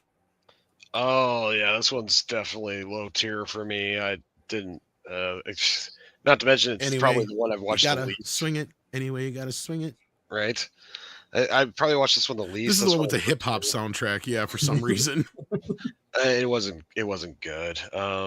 Unfortunately, and I love all the Nightmare on Elm Street films for their own reasons. This one I have very few that I can think of that stick out. It's not one I go back to where I'm like, yeah, I gotta watch Dream Child again. No. I mean, if I had to sit down and watch the whole franchise in a row, you could see at the end of this movie why the next movie was Freddy's Dead, and they wanted to kill the franchise because it was getting bad. The jokes were getting really bad. The kills were mediocre, and I've got to give it I got to throw it in the D column on that one. Just wasn't good. Nope. Nick, did you see the baby one? No. I And didn't I'm think so. glad when I hear about it, I'm glad I skipped this one. Greg, Okay, so like I would give this one probably a D because it is not one of the better ones. But once again, I really enjoy the character of Alice. Like you mentioned with the motorcycle kill and the comic book kill is great. Robert Englund is always great. But I do like the themes in this movie. It's just the way they are explored is horrible. Because this does touch on a lot of stuff that was going on in the 80s and stuff like that, like teen pregnancy. She's still supposed to be a teen in this movie, and she gets knocked up, and it does talk about the, what to do with that baby after you're a teenage and you got your whole life ahead and their parents and this and that, right? So it does have some like great themes of taking responsibility for your actions and actually raising a child and everything. But the way it's executed, like you mentioned with Freddy's mom taking baby Freddy into her at the end, and it's not good. It's just not good. I give it a D. Dan gave her the D. Freddie gave her the D. I'm gonna give her the D. There you go. And she got the D, and she got has the to put D up hard.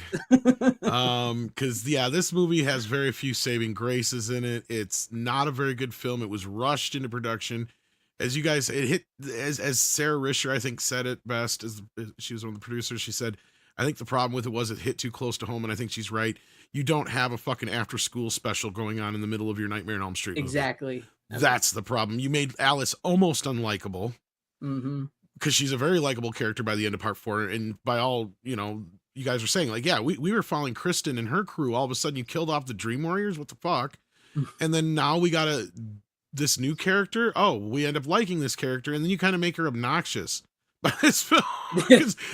It feels like it's just a fucking broken record through the whole movie. It's my baby. It's my baby. It's my baby. It's my baby. It's like, is this a Lifetime movie or what the fuck is going on here? Like, Jesus Christ. Yeah. So, like, yeah, especially in hindsight, because I just rewatched this not too long ago again. And I'm just like, and this is usually where I just hit the skids for a bit, and I'm just like, oh God, no. Yeah, I'm sorry. It's so boring. It is so boring. So I don't think anybody said anything other than D. So I think it's a solid D. That's what I said. I mean, I like the themes, Price but gave it a C. Did Price give it a C? Yeah. I was nice. I gave it a C. Yeah, See, everybody keeps saying I don't like stuff, and then I'm grumpy. You don't like this one. You just like it less. Everybody likes it less than you do. So. Yeah. Right. No, because, I like Robert Englund, and I liked He's fine in Lisa Wilcox as Alice Johnson. And as you said, the comics, everything that people said here, it could have been a D. It's not that I'm shocked if somebody would give it a D, but somehow there's something about it that I don't completely, I don't feel as much negativity towards it that I would give it a D. So I gave it a C. Yeah, this is one of the only other saving graces, as virtual reality fitness brings up in here, is her dad did get a good arc in this He one. did. Yeah. Because the parents are generally like afterthoughts in these movies, except for certain individuals. But like, yeah, that was actually kind of cool of the movie to do. But like, Yeah. just the rest of the movie was just so stupid and unnecessary, and didn't take the characters any place we wanted to see them. And yeah, anyhow, Yeah, it's moving like on. with the themes should not put, even though I liked them, they should not have been presented in a Nightmare on Elm Street. No, not like this. And by the way, Lisa Wilcox was on the Cougar Mansion that with the moms and the sons. Yes, she was. She was. So- She's sweet though. I will tell you that she was nice, really nice, and was very receptive to us and answered all the questions we asked and everything. Didn't have any stipulations or nothing like that. And she had a lot of fun with us. Check out the interview if you want. It was great. I Cthulhu says with $2, thank you so much. The super chat is for 6, referencing home movies. Nice. God, I haven't thought about home movies in forever. Did I reference home movies or did he mean You may home have without movies? realizing it.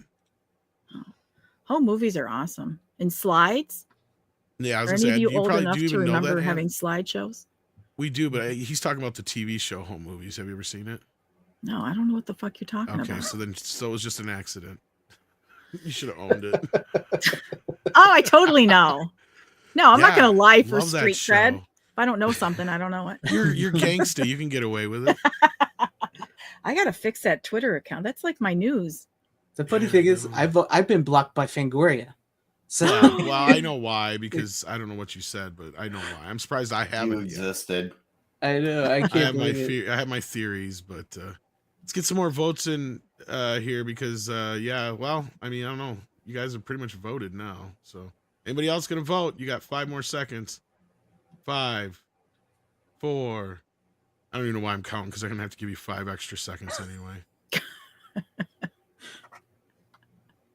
That's good enough. That's We're ending the poll. All right. So, whoa, you guys came through for me. Wow. Yeah, What Look at what that. did they give it? It's an A. it's an A. First one Yes. I did. Woohoo! Yes. Which one is an A? Wow. Which Got one a is an A? Nightmare. smart What? cat. Nightmare. Sorry, Smart Price. chat. Our first A. Wait, what's an A? New New Nightmare. Nightmare. Your favorite. They That's did. the 31%. worst one. It They was did. really That should have been close, an though. A. It You was didn't very come close. through for me. You should have given it an F. It was very close, though. So just for everybody who can't see it, who's just listening, New Nightmare got 31% of the vote with A, 28% with B, 25% with C, and D was 14%, I think, out of 70 total votes. Wow. So there you go, kids. Yeah, it was a close race. Closer than I thought it was going to be. Yeah, Uh, but I'm glad I was I got watching it. it for a bit there. So, all right, moving on. Oh, balls! Oh, we should get Laws? through this one pretty fast. Yeah, I'm Nightmare I on give it. I'm sorry. Go ahead. Good. Nightmare on Elm 6. Street, the 2010 version, with a production budget of 35 million, and it made 117 million in the box office. Most of it in the first weekend. Right. This movie has one of the worst drop-offs in the history of ever for drop-offs. In fact, it got knocked down. What was it by recently? What was that movie that had really bad drop-off? I'm trying to remember. Ah, shit. But it just happened most recently. Snow It got White? In bumped. America. No, it was one before. The It was another one. Marvels. Was it the No, maybe Marvels was a huge. No, I think it was Captain drop. America. I think you're right because it was second place and then it got knocked down to third because of that. So yeah. So Nightmare on Elm Street, the 2010 remake. I saw this fucker in the theater because I had a free ticket from buying the Blu-ray of the first film. So I talked my buddy into going and seeing it. He wanted to leave halfway through and he actually paid money. And I'm like, no, motherfucker, you made me sit through Friday the 13th. You're sitting through this whole bitch with me because I got to see this whole thing through. Right. I was so like, this is my franchise. I was here for your moral support for Friday the 13th. You're staying with me for this. And both of us had to admit afterwards, this was the worst of the bunch. Like, I deserved more of the sympathy because what they did to Freddy, they did Freddy more dirty than they did Jason by fucking far. Right. And again, I won't blame the actor because look, when I was hearing about this remake, I was dead set against it until they said Jackie Earle Haley is playing Freddy Krueger. Now you have to remember, this was right after he was in Watchmen. So I'm like, now you have me listening because I'm like, now somebody I think who could actually go with something that might be different, scarier, a little different take on it And they actually seemingly had somewhat of an idea in some point of the script. But the problem is when you watch the movie, you can tell it's like 10 different fucking scripts mashed together into one. Because they actually go with this storyline that wastes half of the movie, where they go with this idea that maybe, just maybe, Freddy's innocent. And not only that, they change that he's not a murderer in this movie. He's just a flat-out molester. And then by the end, you find out, no, he's not innocent. Which to me, I'm like, that is stupid, because why does he have claws? Why is any of this shit happening? Because why did you waste an hour on that shit? So it actually had potential for a few minutes, and then it just went out the window. And to me, this was just a big insult on the franchise, a big fat fucking F. Six, have you even seen it? I didn't see it, but I'm afraid we're going to lose Nick because he's not feeling. Oh, his Nick's usual. not feeling well. Nick, what is your grades for the last few movies? You can put the other two in the back of the chat. Remake, didn't see.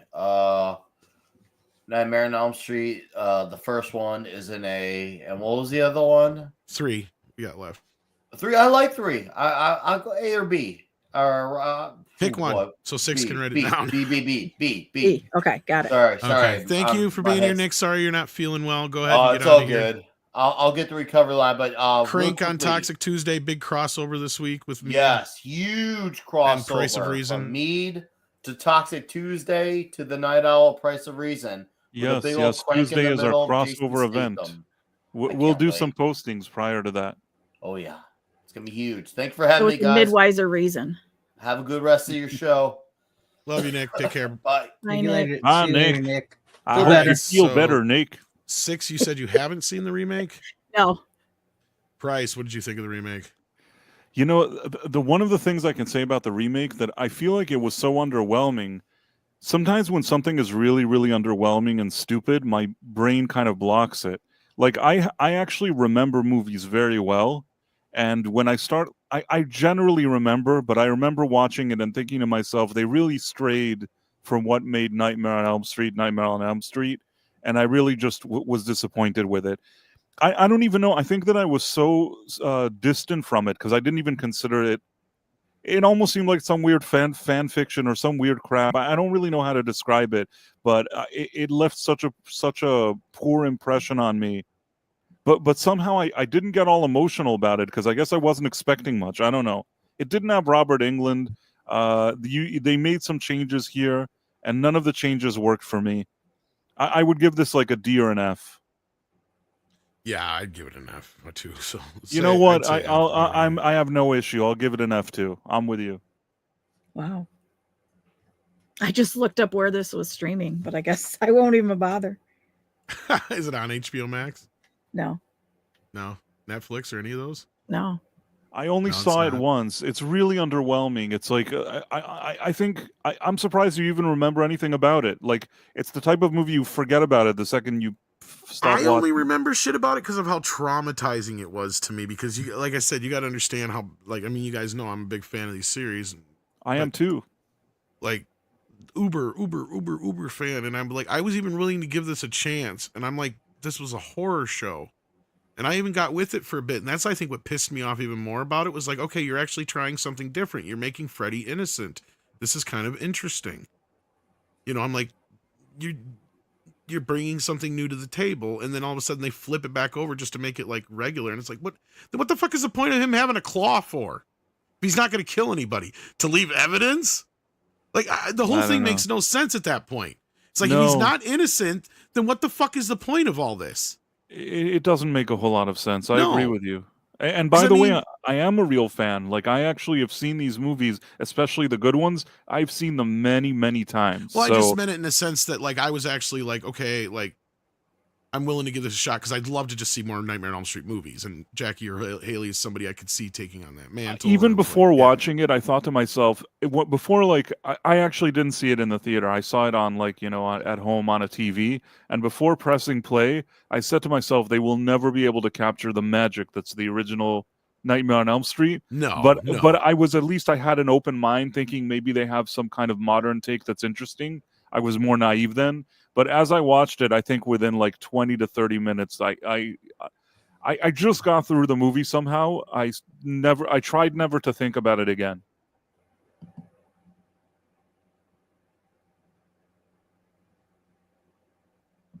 Yeah, I mean, again, and that's where I was disappointed most. Snow, what do you think? Well, of course, this was the one without Robert England, and it the makeup was wrong. It didn't feel right. I met Robert England. I'll bring that up now. I got to meet him once. We got a picture with him. Really nice guy, a lot of fun. Highly recommend meeting him if you ever get a chance. Just a very cool dude, down to earth character. Talks to you for quite a bit when you go get stuff signed. He's not one of those asshole celebrities. He's actually one of the cool ones. But anyway, he's about 6'2", 6'3", from what I remember. He's tall. Is he really that tall? Holy cow. I mean, he may have shrank a little, but he's got to be. Maybe I guess I do understand a little bit more why than they did Yeah. get the other guy for part 6, because I know Kane Hodder's not that much taller than that, Right. if not the same height. Kane Hodder's like 6 foot. I always thought Robert England was like 5'9" or 10.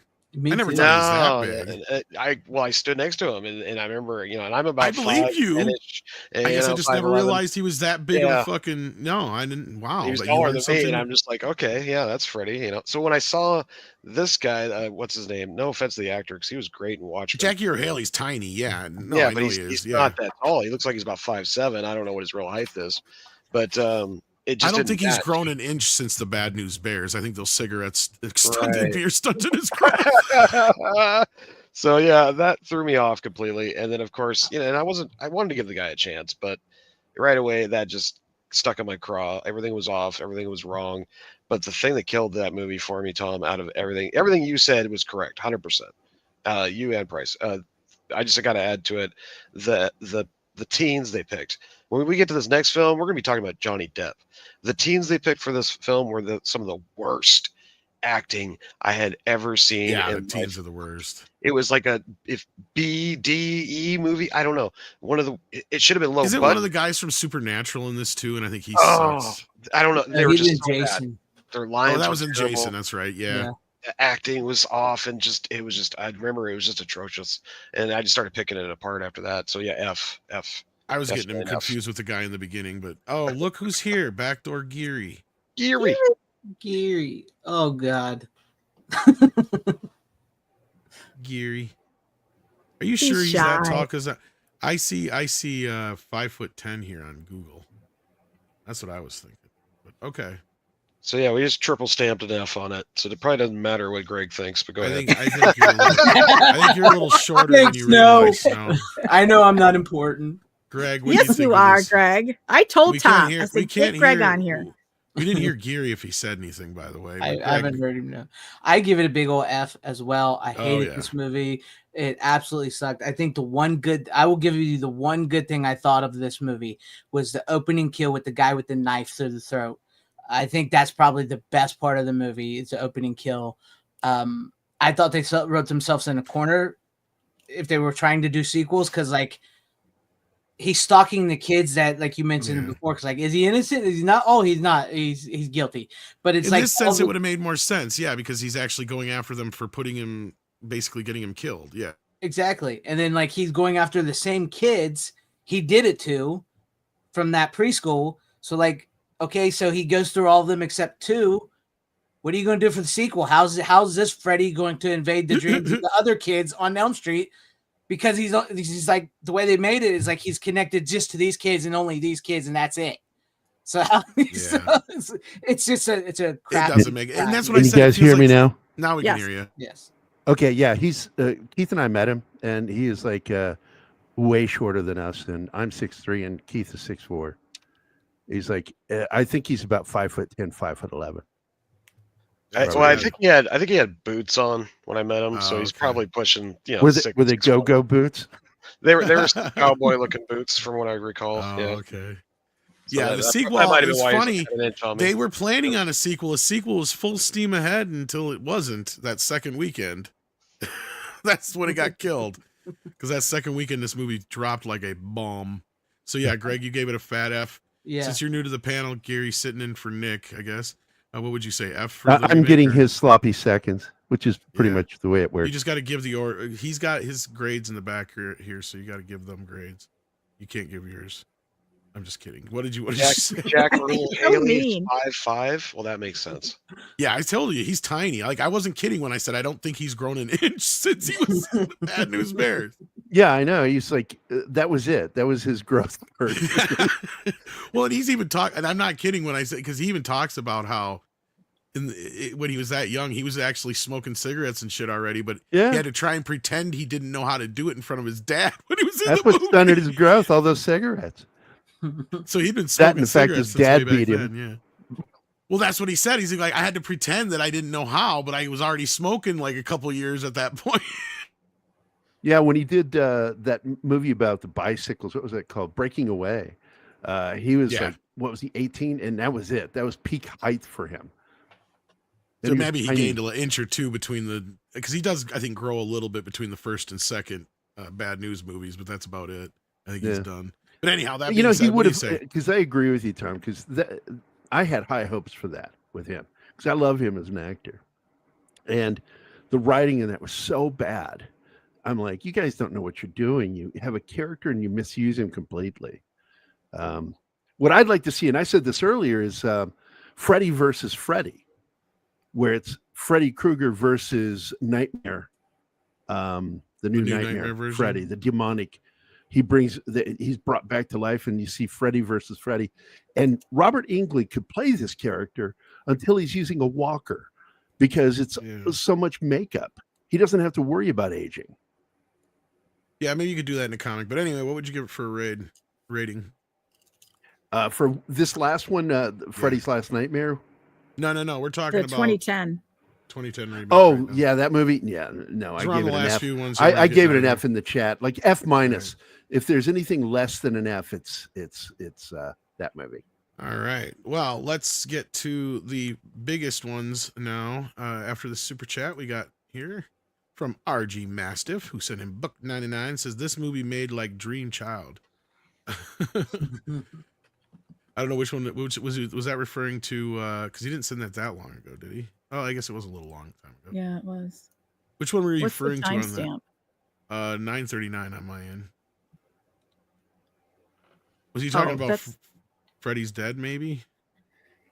Yeah, you don't have to send another super chat. Tell us in the chat. Unless it was this one we were still talking about it back then. But thank you, RG. So all right. Okay, first, let's go. Nightmare Yeah, on Elm let's go Street. back to the beginning. 1984. You What? start. Go ahead and give us the breakdown, and then go ahead and give us your rating. Yeah, so the film's plot concerns a group of teenagers who are targeted by Freddy Krueger, an undead child killer who murders teenagers through their dreams as retribution against their parents who burned him alive. Production budget was $1.8 million. Box office $57 million. Yay. That's amazing. Boom.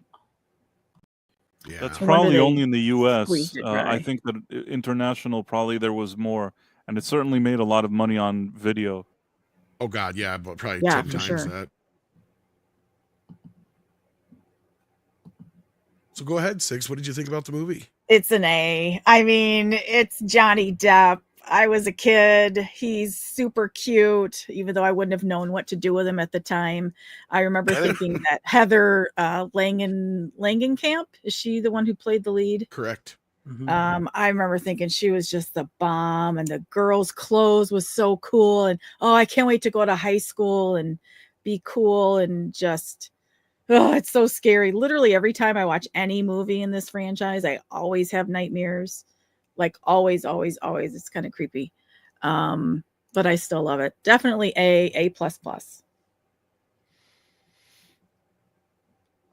All Yes. right. So who we got next here? Price, what did you think of the film? It was the first one that I saw. I know you guys were like, "Oh, I suddenly saw 4." No, I saw the Yeah. first one, and I liked it immediately. I thought it was great, and I've seen it many, many times. It just gets everything right. I love it when a director takes something like a small budget and so creatively makes a movie like this one.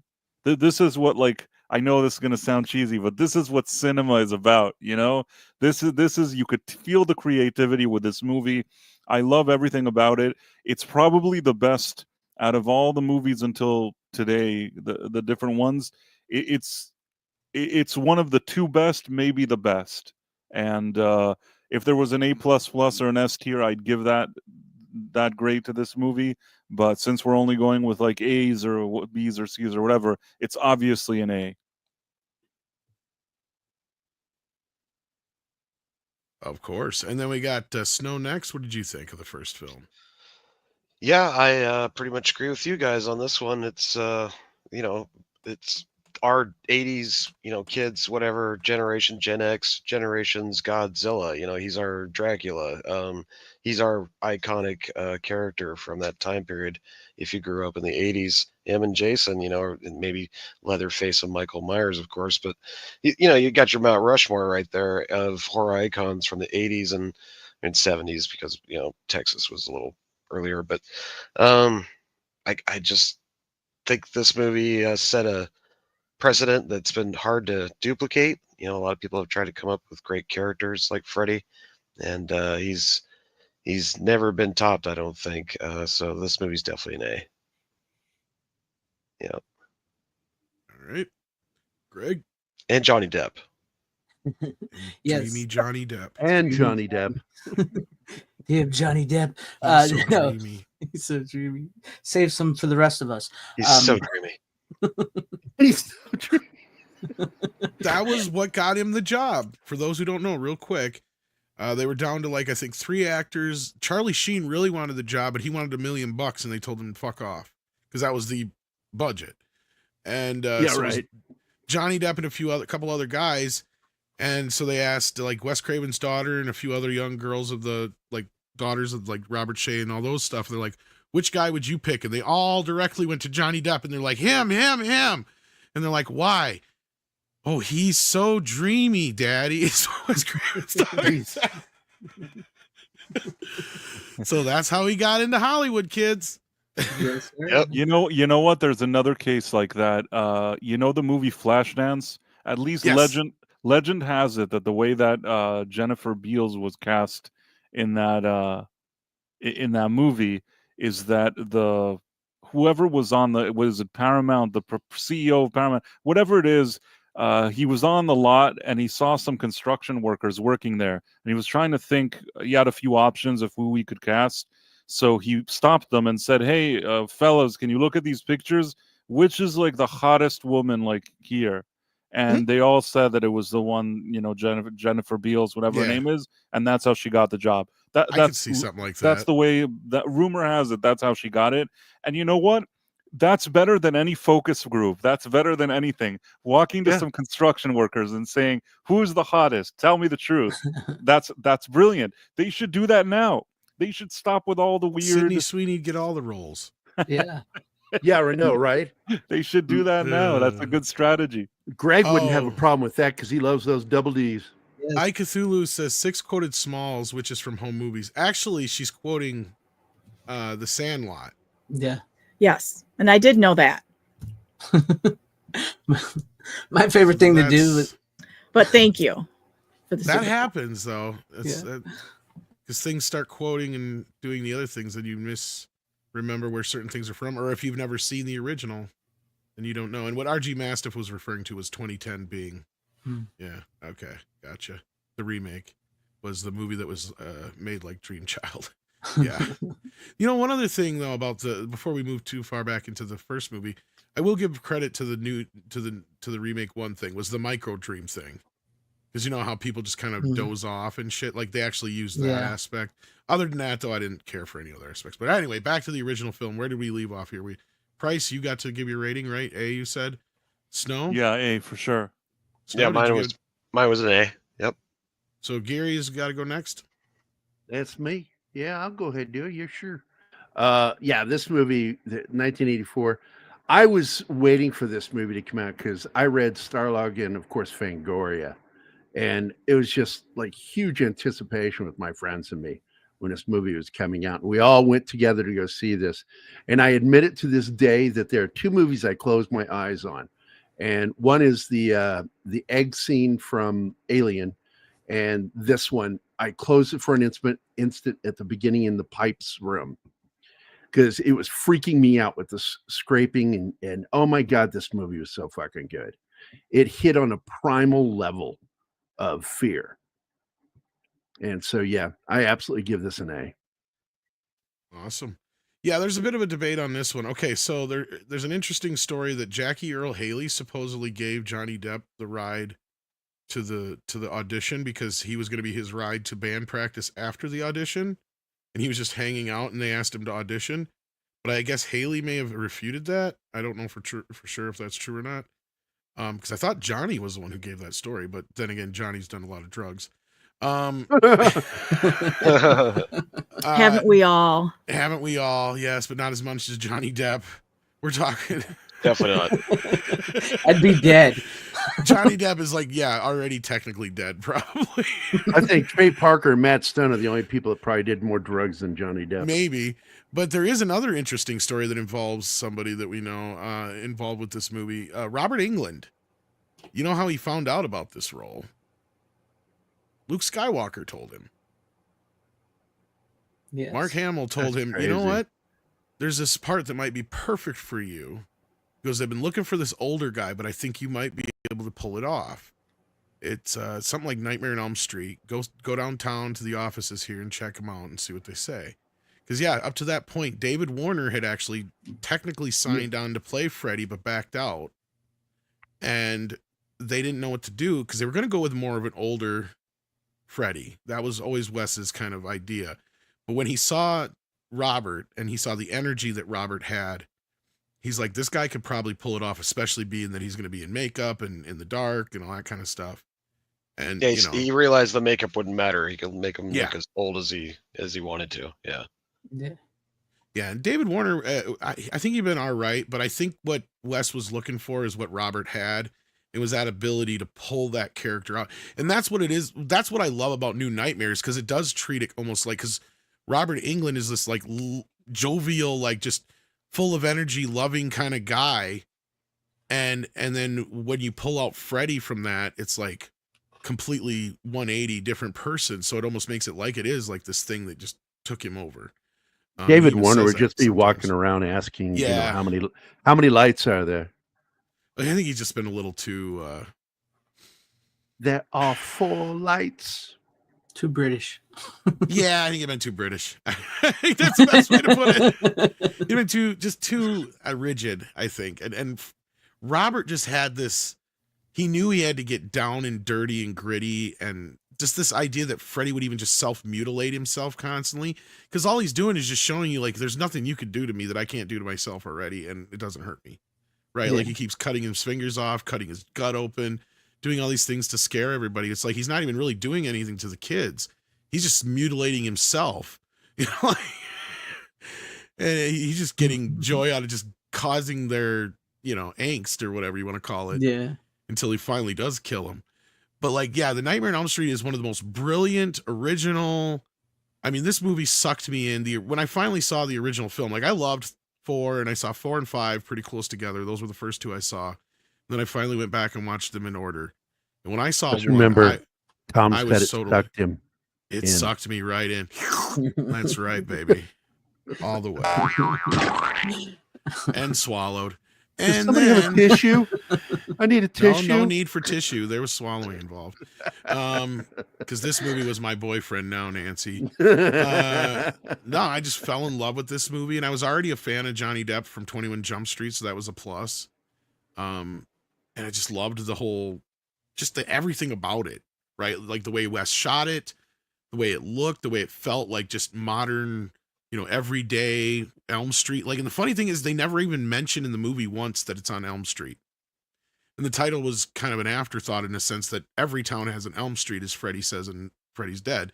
And that's the whole point, is Elm Street is just middle America. It's the whole movie is supposed to like be this Do any idea of the that, films show Elm Street?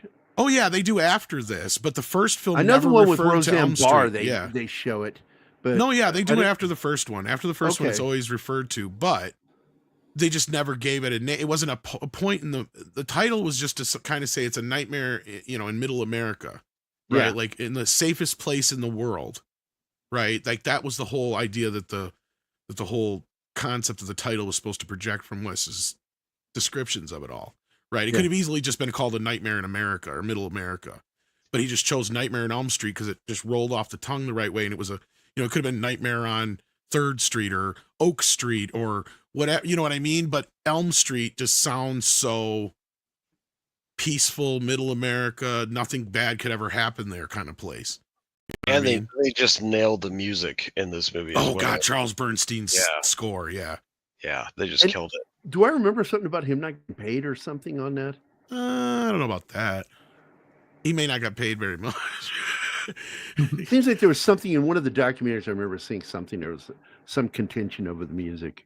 There might have been something or other because he never came back again, but they did reuse a bunch or it might have been that because they reused a bunch of his music in 2 and 3, I think. And didn't pay him for it. Yeah, that's what it is. Yeah, because the short there's version that is, really long Nightmare documentary that was on Netflix. or not 2, but I think 3 it was they did it for because like Okay. they didn't like the score. The guy who actually did the music for Twin Peaks turned in the score for part 3, and parts of it are in the movie still. But the studio didn't like it, so they went and they just replaced it with the original movie score. And I think Charles didn't get credited or paid for it, one of the two, or both. Were they allowed to do that though? How did they do that? Technically, I think they could, but like I think it's just that he didn't get the credit with what he was upset about. More so, because he did. Did he do any music again after that for the movies? I don't think he did. But he's in all the interviews and he talks about it and stuff, so I don't think he has any bad feelings towards the production, the main production. I think it was just the fact that I think he might have got paid, but he didn't get his credit. It seemed there was a lot of animosity towards the owners of the studio. Well, Robert Shea was a bit of a tightwad. Yeah. And nobody knew it was going to be a hit back then. It was a little bit of a roll of the dice. They were like this Wes Craven especially guy. the first movie, yeah. Yeah. It's like they said, his studio was built on Freddy Krueger. Oh no, we could go on for hours, and I have on other streams about how New Line Cinema was built by Freddy Krueger, and it was literally a roll of the dice. I mean, he spent the last money they had. They almost lost, well, they did technically lose production money for a while until they got some more involved, and then they strong-armed the original people into giving the rest that they needed, because this thing was just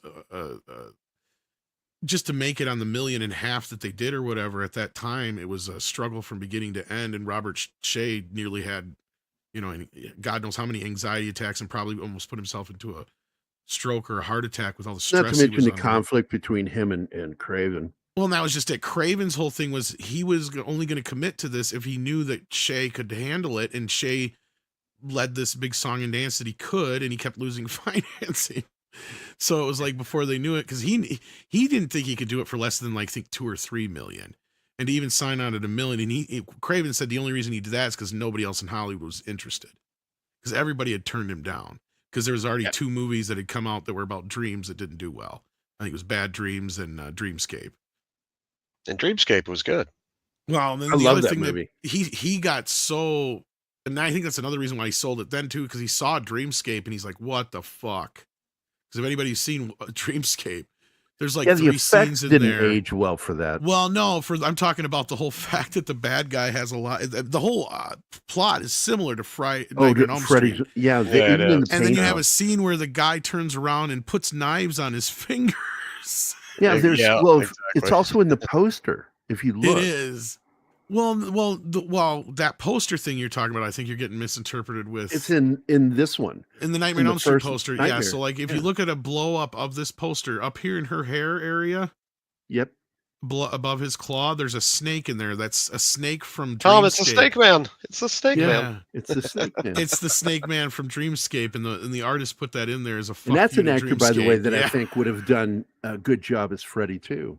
So okay, so Greg is the only one left. Go ahead, Greg. I'm sorry, I didn't mean to jump. No, in. that's good. You gave it an A, right, Gary? I Or- give Oh it- shit, Greg is here. I forgot. I give it an A. Everything you guys said, I don't think I could say it better. It's an A movie, 100%. And to take it back to Flashdance real quick, just because I like saying this story, since we've talked about this, is I love telling people that the final dance is actually performed by a man. And you would not believe how many dudes get really, really pissed off at that when and they start yelling at me about it. I Like, hey, jerked dude, off to that for years. Whoa. that's a I thought that guy. was What can I Patrick say? Swayze's wife. All of it. Just there's a shot that I think that maybe he's doing breakdancing or something. There's something A lot of the like heavy moves where he's spinning and stuff, that's a dude. But when it's up close, dude, there's also another lady that's not actually Jessica It's Patrick Biel. Swayze's wife. Patrick Swayze's wife. Yeah. Ah, so okay. She was the one that did a lot of the dancing in the film. But he is right. There is a dude that stands in for some of the I dancing. did too. not Dude know with that. the wig. Yeah. Oh my god! I hope I didn't masturbate. To Yeah, some guys You get totally really did. pissed. No, I'll tell you why you didn't. Not that I'll tell you why you didn't, because the part where she's dancing in front of those You were judges at the there? end, that's not were the there? kind of part that you would, I don't know what people do in their own spare time. Yeah, But you don't know Gary as well as we do. I was gonna say, were you in the room with Gary? He was jerking off from beginning to end of that movie, man. Like, All right, you know what? I'm like a Then, jerking fucking off monkey, now. Bryce. I'm he's gonna like be a quiet monkey, now. yeah, like a little spider monkey. Just can't No, leave it because alone. there's a part that she's in a naughty club and doing stuff. So I would He's think doing that it right now. if you were into that kind of thing, the naughty club part where it's actually a woman would probably make more sense. Her dancing for the judges at the end, I mean, if that's what kind of gets you excited, I don't really know what to But say. what a feeling, Price. What a feeling. I think Have the you not welding ever read scene my I would have post jerked off on to. Twitter? All right, poor Greg. Okay, Greg, Nightmare on Elm Street, for the love of God. Hey, I give it an A. It's a fantastic movie. Oh yeah, It- Greg is here. Yes. Robert Englund, it was born to play Freddy. Perfect casting. Heather Langenkamp is awesome. Johnny Depp is great. It's just a great cast of characters. John Saxon, which nobody talked Yeah, about, is Saxon. absolutely Oh, awesome. in amazing. Oh, this he's movie. amazing. great. Yes, He's You're so incredible. right. Yes. Enter Yes. the dragon, baby. Yeah. Yeah. So it's an He incredible. went into the movie, room with a 100%. girl and she came out in a rubber bag. Nancy, I love you. But it's just a great movie. So I think I gave him a Sorry, nod Greg. when we talked about New Nightmare, Wes Craven's New Nightmare. But yeah, Yeah. Saxon. No, Saxon with the Saxon's comeback. great. yeah. Yeah. Six, you're going to say something? Nope. Oh, you unmuting. He was going to make fun of me. I'm and just getting ready decided for the not next to. one. Okay, Yeah. Greg gave it an A, I think. So I think Yes, no A. argument there. A+. This is A all the way Yeah, across it's the A board. across the board. Yeah. All right. So finally, the one that is a fan favorite, Nightmare on Elm Street 3, The Dream Warriors. Nancy Thompson, now a psychiatrist, and Kristen, a patient who can bring others into her own dreams, team up with other kids to launch a daring rescue into the dreamland and save a child from Freddy Krueger. Production budget was $4.6 million, box office $44 million. Okay, this is Nice. the audience is already throwing it out there. Greg, kick it off, buddy. A++. This is the top three here that we have right here: Nightmare on Elm Street, the Dream Warriors, and the first one, and New Nightmare. All A+ is me. What can you say about this movie? The Dawkins soundtrack, the song is amazing. The cast of characters in this, like the Dream Warriors. In my dreams, I'm also beautiful and bad. And then you got the Dream Wizard who gets immediately killed, which is an incredible scene because I love it. He comes off like he's so powerful that Freddy just like drops his ass. I love that. But no, the cast of characters are great. You get Patricia Arquette, whether you feel however you feel about her today, but her coming in as the final girl, and then the connection she has with Nancy, and then you get John Saxon back again. And this time he's even more drunk, so it's a solid A movie. It's an incredible flick. And I think this is what really, they had the part 2, which did make a good money and everything. But when this came along, this was like, this is Freddy Krueger. This is the new icon. This is the new monster. And I'm a huge monster movie fan, like the Universe monsters and stuff. So like, to me, this was like Dracula's, the second coming of Dracula, set up a new era of monster movies. Incredible movie.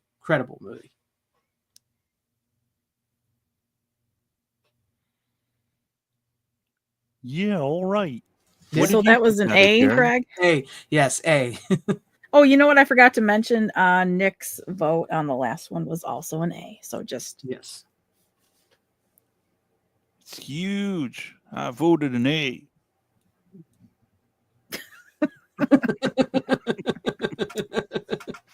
I love that. It's Sorry, hilarious. Greg was on a roll, so I thought I'd take a leak. I should have said something. I tried to be you for a second. I do the worst Tom impression, but I tried to be you for a second when you were gone.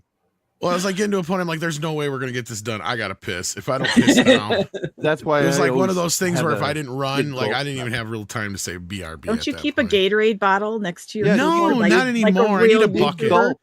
I don't. Gulp. My About Wolverine bucket's somewhere. 44 That's liter. why Come it makes the opening on Gatorade bottles so big. I should use my Dune 2 bucket for that. There That's you a go. great idea. Oh, Doing ooh. 2 at the same time. I Dune use 2. I use my Force Awakens bucket as There you a go. puke bucket.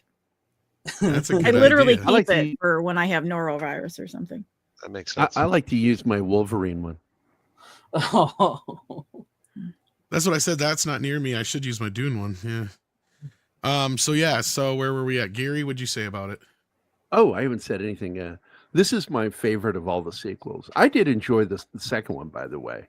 You and I've talked about that before over on Tom and Gary, and I just fucking love that movie. It's just so fucking weird. But this movie, the third film, is the best of the sequels. And I love the fact that, I mean, the TV one is just one of my favorite kills in the Yes. movie. It's just like so fucking awesome. I didn't even bring that up. I should have. Yeah, I'm surprised. I was waiting for you to do it, and you didn't do it. And it's like, wow, Time, bitch. haha, I'll get it. I'll do it. I'll steal it from Greg. Well, it has yeah, some of it's the just- best kills between that, the puppet, Yeah, and even Yeah. Freddy's death is one of the, the best. of the fucking series. needles. I Some mean, of the oh best my lines, fucking too. Oh, yeah. god!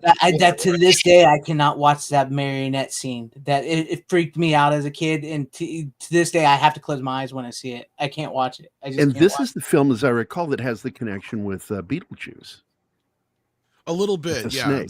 There's some that I think that we weren't able to find a direct line, but there's enough of a line there because Wes Craven worked on Beetlejuice just before he went to write Nightmare on Elm Street 3 and left Beetlejuice.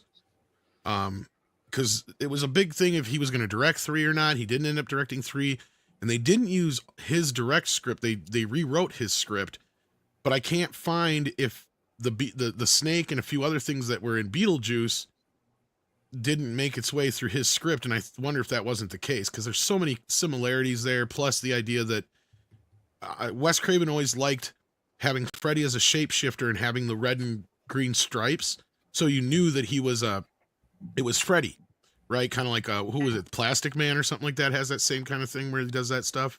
Whatever it was, I think it was one of those comic book characters he based it on kind of too. And so I feel like he drew on that idea for Beetlejuice because if you notice Beetlejuice, his whole thing, whenever he turns into some creature, you have the black and white stripes that resemble Beetlejuice, right? So to me, that feels like it's a Wes Craven thing.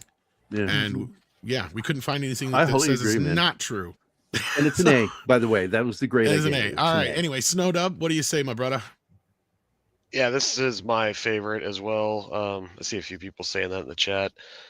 This is a badass sequel. I mean, you get your main character back, your main heroine from the first one, and of course, the music video was just rocking. And of course, they had a bunch of scenes from the movie in that music video. I remember I always got really excited when it came back on MTV. It's like, oh, there it is again. Anyway, part 3. Perfect sequel. It's like the Alien to Aliens type of thing. I don't count 2. I know some of you guys like 2, but 1 and 3 is a true sequel, I think, because they don't even mention 2 in part 3. But yeah, great characters, great fights, great lore, the whole digging up the bones and burying it, and the holy water skit, and all of it was just awesome. And then, of course, spoiler alert, Nancy dies at the end of it. So it actually felt like it could have truly ended right there. But of course, it made so much money where, Freddy had to come back. But I think they did feel like that was going to be the end of the Freddy series when they made it. So I think they kind of went all out, and it's just held up. It's I think got some of the best lines, and yeah, it's my favorite out of all of them. So it's A+ for me on part 3. And this is one of the few horror movies where they reveal some of the backstory of the main character, and it just enhances his nastiness. Because usually when they reveal when you learn more about character, especially with Michael Myers, you see how his movies turned out. When they started revealing more about him, it got worse and worse. So, but with Freddy, they reveal it just enough to where you're not you got some more questions. It reveals how much more nastier he is, and it gives him this much more haunting mystique to him that just is And I love Nancy's coming to help all these insane kids in an Yes. insane asylum that are the last of the kids of the Elm Street parents that, yeah. So it was just an awesome movie, a great sequel.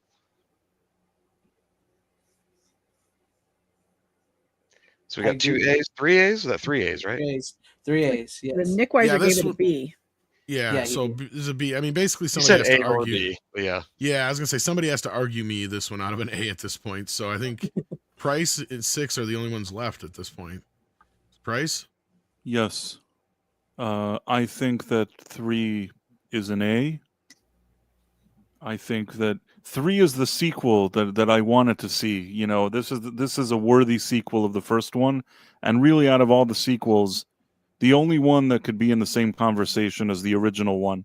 I would still give the original one like an A plus if I give the number 3 maybe an A or A minus, but they're the top tier ones. 1 and 3.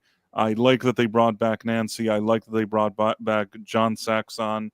The idea of the teens working together in their dreams, I like that. The Dream Warriors, Welcome to Primetime Bitch is in this one, which is very, very important.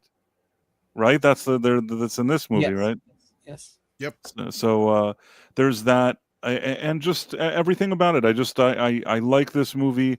It also, the first movie really left Nancy's fate in a strange place, in kind of an open ending that's not even clear what's going on. This sort of answered some questions and was able to resolve things in a way that was more satisfying. And yeah, I think that this has to be the best sequel. It's absolutely an A tier for me. All right. 6. I'm going to give it an F. I don't are like a the way liar. that Freddy was conceived. That disturbed me, and not in a good way. Really? I just, yeah, I don't like to see that kind of stuff in movies. I understand what y'all are saying. I really genuinely do. This is my opinion, so I'm giving it an F. But we've got Oh, wow.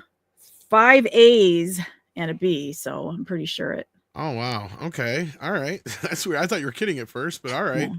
No, this I'm is like in shock right now. like this is one of those arguments for a sequel that may even be better than the original because it adds and expands. And I understand where you're coming from, but to me it's like Freddy Krueger is such a vile creature. Of course, that's where his origin One of story 1,000 begins. maniacs. I mean, to me, it's just it adds even more to the mythos. To me, the problem comes in part 5 when it's like, oh, do we really need to dwell on this? Like, Exactly. yeah, that. Yeah, to me that's is- not for me. That's not an entertaining. That's See, the bridge 5 is too where far. they actually I show agree. it. 3, they just say it. They just don't talk show about it. Yeah, That's why you got this face 6. Yeah, so I understand, but anyhow, so like, yeah, just all the nightmares, the way Freddy's handled here. Yeah, he has got some quips, but he's still a little scary. The way the kids go up against him, the way they think they've got this power, and all of a sudden half of them get fucking slaughtered.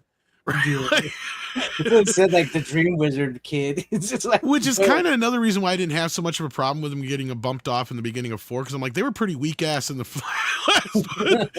I don't think they're going to stand up to Freddy that much longer. The only thing I think was weirder was like he actually because that's the one ending I do like his death in, where they actually lay his bones to rest, and consecrated and all that kind of shit, and he actually just, dissipates or whatever. Because that to me makes more sense as to why all this shit is happening in the first place. Yeah. Other than I just had to And wrap my that's head the one around. with John Saxon's return, right? Yeah, well, Yep. and it Yeah. also is kind of a perfect trilogy with New Nightmare, to where you have Heather Langenkamp's character, her beginning, the middle, and ending, all in that movie. And then one of the reasons why the entity would be upset that they killed not only Freddy but her too, right? Because that was what pisses him off. Is that was his favorite adversary, and he has to get through her to get to finalize everything. But yeah, so anyhow, no, I love this film. Like I said, it's one of those movies that makes a good argument for how sequels can be better or be as good as the first movie and expand upon. It's just sad they didn't really, even though the rules came from this movie, 4 is good, but it could have been better had they just stuck more with this idea that these kids start banding together. And I'm not going to say 4 broke it. 5 was the one that kind of broke it. So, I mean, yeah, it's just one of those things that this was where the momentum started for this franchise to really kind of, they could have done 10 movies had they kept going with this kind of a this idea of these kids banding together and fighting Freddy, it could have lasted a little longer. But yeah, no, I don't know if there's any other place to go with it. Although sad that 6 said that, because that almost makes me wonder if I shouldn't bring it down to B now. Well, no, leave it at 8. Okay. That's what the majority. I don't Okay, have all a right. problem being. If the you're default fine with choice. that, then Oh, yeah. all right. No, I understand. I understand why you guys love it. It's totally fine. I get And where I Six think is this- coming from. This is probably, I don't think I'd make any arguments for anything to go up or down on this tier. I think it's pretty solid. Now, What do you isn't guys say? the lead actor guy? He's the same guy that played the lieutenant, I think, in Aliens, right? Same actor. Oh right? yeah, not Aliens. No, he was in Body Double and Yeah, what is I'm his getting name? him mixed up with He's in a somebody bunch else. of TV. He was a good TV actor. he was in too. Ghost Yeah. Story back in the Okay. 80s. That's where I Yeah. got it from. He looks a lot Also, like a few Boys other of Company actors. C. He actually reminds me a lot of Bill Maher, You do. He does his nose. 'Cause you know especially what? young Bill Maher at that time. That was the other thing too. Like they both looked Yeah, a and lot alike. DC Yeah. Cab. They Yeah. almost had the they almost had the perfect opportunity to say the guy in Freddy versus Jason was him, because that guy kind of looks like him, and plus he's like running the facility. That was one thing I didn't bring up during the Freddy versus Jason that I do like. That was one of the only scripts that brought, the whatchamacallit back. And I just forgot the name Yeah. of the. I can't think of it either, but the It's on the tip of my film, tongue, and I know it. But yeah, the actual place that they're at, because that's where Yeah. those kids are at in the Freddy versus Jason, is the same place as the kids that are in Nightmare 3. And Yeah. Hypnosil, instead of being afraid of it like they are in Part 3, they're literally shoving it down the kids' throats now. Exactly. I mean, you could have had this guy after everything he went through with losing Nancy and these kids over the years. Once he gets his daughter, he started locking all these kids up over there, giving them Hypnosil stuff.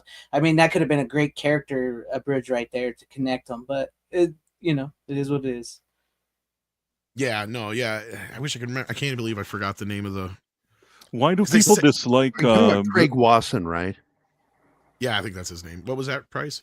You were saying, oh, today people don't like Patricia Arquette. Did she do something annoying recently? I think her didn't even- politics. I think It's so. always I, been annoying. I haven't listened to her She's- politics. I Yeah. assume that she'd probably be annoying. I don't even know what her politics are, but I I suppose don't think I she's can guess. as loud as some of the other ones. But Well, I the think I do Arquette remember her family saying are something. all insane. Yeah, they're all a So- little weird. Yeah.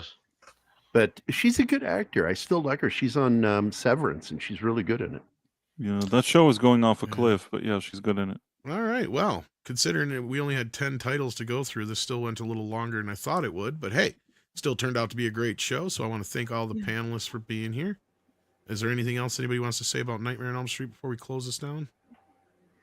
Great franchise, and if you're into horror, it's definitely one of them franchises you should watch at some point, or if you're first starting to get into horror. Freddy's a legend, an icon, so definitely watch Part 1 and Part 3. For I sure. would love to see a new revival of it, man. Not part 2. It's no. No, not so much. Gayer the better. skip that No, one. Westwood. That's what I thought. I was like, is it Westwood? No, that ain't right. So I second guessed myself out of the right answer for some reason. Because I'm like, no, it's like White something or other. I'm like, it's got a W, but it's not Westwood. I'm like, what is it? Anyway. Is it too late to get a Freddy versus Jason versus Ash movie? Unfortunately, I think that ship sailed. Yeah. Or Pinhead. Yeah. Well, Pinhead was meant to be a part of Pinhead. it too. Yeah. Right. Yeah, but they want to bring in the bad one that's a female in the new movie. Well, no, Watch. in the original script, in almost every single script, even the one that the one that we got, they had to take it out because they couldn't get the rights figured out with Dimension. But yeah, they all ended with Pinhead going, "Boys, what's the problem?" Yeah, they're he's in gonna hell. come out at the end or something. Yeah. Yeah, they were in That'd be hell, great. and then he comes up and he goes, "Yeah, so yeah, Care to play a game? yeah." Kinda Anyhow, cool. yeah, I think this is it. So let's start with the bottom. Greg, thanks for hopping in here, buddy. I appreciate it. I know it's tough for you to find time to do stuff like this. So tell everybody what you do out there. You 'Cause just called think- Greg a bottom. he is A technically Our bottom. You go Well, I watch. should do this right. There we go. You say go watch says that stuff around Gary. I post pictures and he flips out over them sometimes. I just made him the bottom now. You post one picture flex and Gary And he's goes okay like, with that. Yeah, his photos, man. yeah, it's Mm. true. I've heard conversations from him. But anyway, one of the most criminally under sub channels on the YouTubes, Greg of Fanzine. I hang out with you every Wednesday where we talk about physical media, Tell them a little bit about yourself and where they can Yeah, find you. I'm Greg over Fanzine. I do a lot of physical media stuff. I talk movies. I talk B movies. I talk to directors and stuff like that. If you're into all that good stuff, and Sometimes as you always, talk to B movie actresses and sometimes stuff. I talk to B movie actresses. I may joke a lot about boobs, but there's a reason I do, because I am friends with a lot of B movie actresses that like to show their boobs. They So do. sometimes they show up on the channel. So yeah, that if you The guys are into boobs all or that the stuff, person? the person can't Oh. show You're the kind of the boobs on the bozo channel. clown of horror. What? I don't even know what that I means. don't know what that means either. He has guests on. That's why. Oh, what? Bozo doesn't have guests. What the Bozo fuck? the clown would have guests. Yes, he did. No, I he grew up on that. doesn't. Other than Yes, he Cookie. What the hell, Bozo, did you watch? Okay, then let's change it to Cookie. something that you would agree with is Captain Kangaroo. Oh, I used to No. watch that. Mr. Mr. Green Genius. Rogers, Kangaroo. maybe. Anyway, let Greg finish already, Geary. Yes, Jesus but if Christ. I'm you're gonna really- mute Gary. Do If that. you're really, really into physical media and preserving stuff like that, that's what like the main focus of the channel. So check me out if you guys have not. See, I was And- right too. It was Oh, Weston sorry. Hills, not Westwood. I knew. I see. I was thinking Westwood too for some reason. No, that's not it. Anyway, Weston sorry, Hills. Greg. Check out Fanzine. It's a great channel. He covers all this kind of stuff when it comes to physical media, especially for those who have questions about physical media, which you guys do. He also helps me out when we used to do 4K for you, which we're hoping to do 4K for you 0.2.0 or whatever the hell you want to call it at some point here eventually. Yeah. But yeah. And I do Anyhow, cover horror stuff too. A lot he of does horror. cover whores. Lots of whores. Lots of horrors. I like horse. Speaking of whores, Geary. Well, I do a show with Greg once a month. Last Thursday of the month, we do So like a horror period. session. It's I'm just passed around. when we started the channel, it was more like as we called it, Midnight Seds Junior.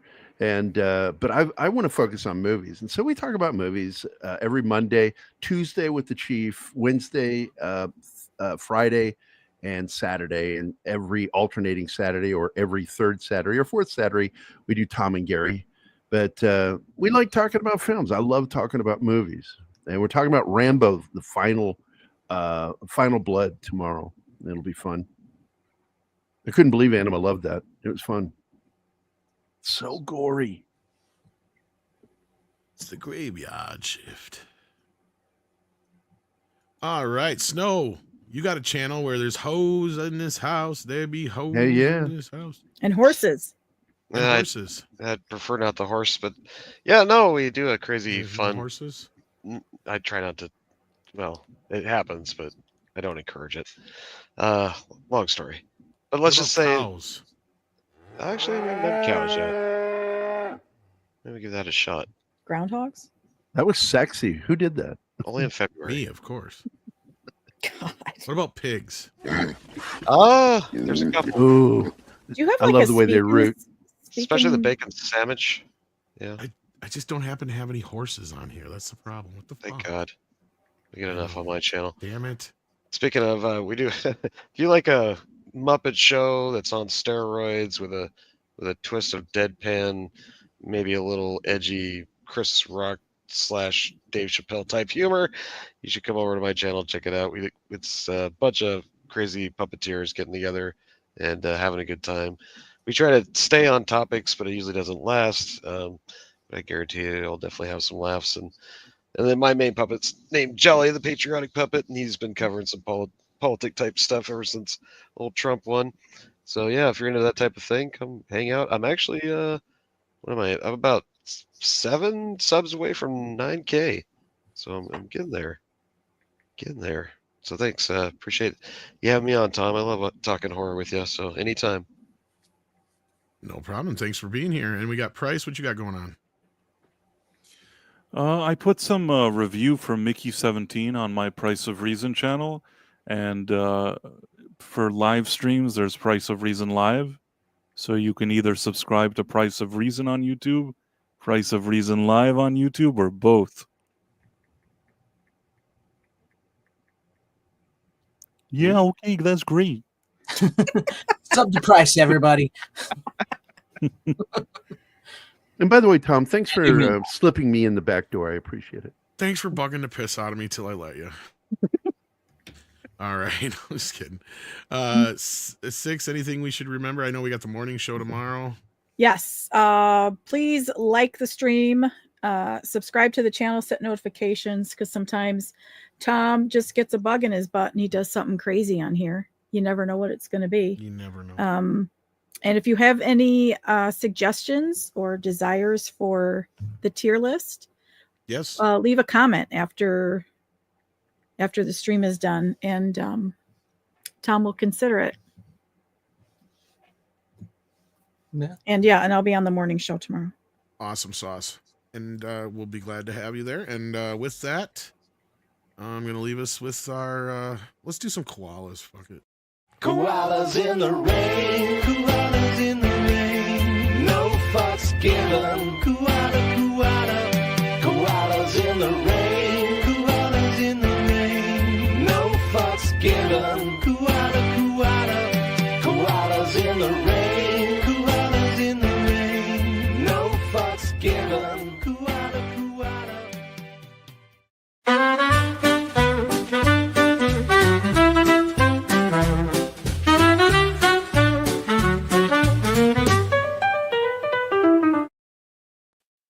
Thank you for the super chat, Gino. I just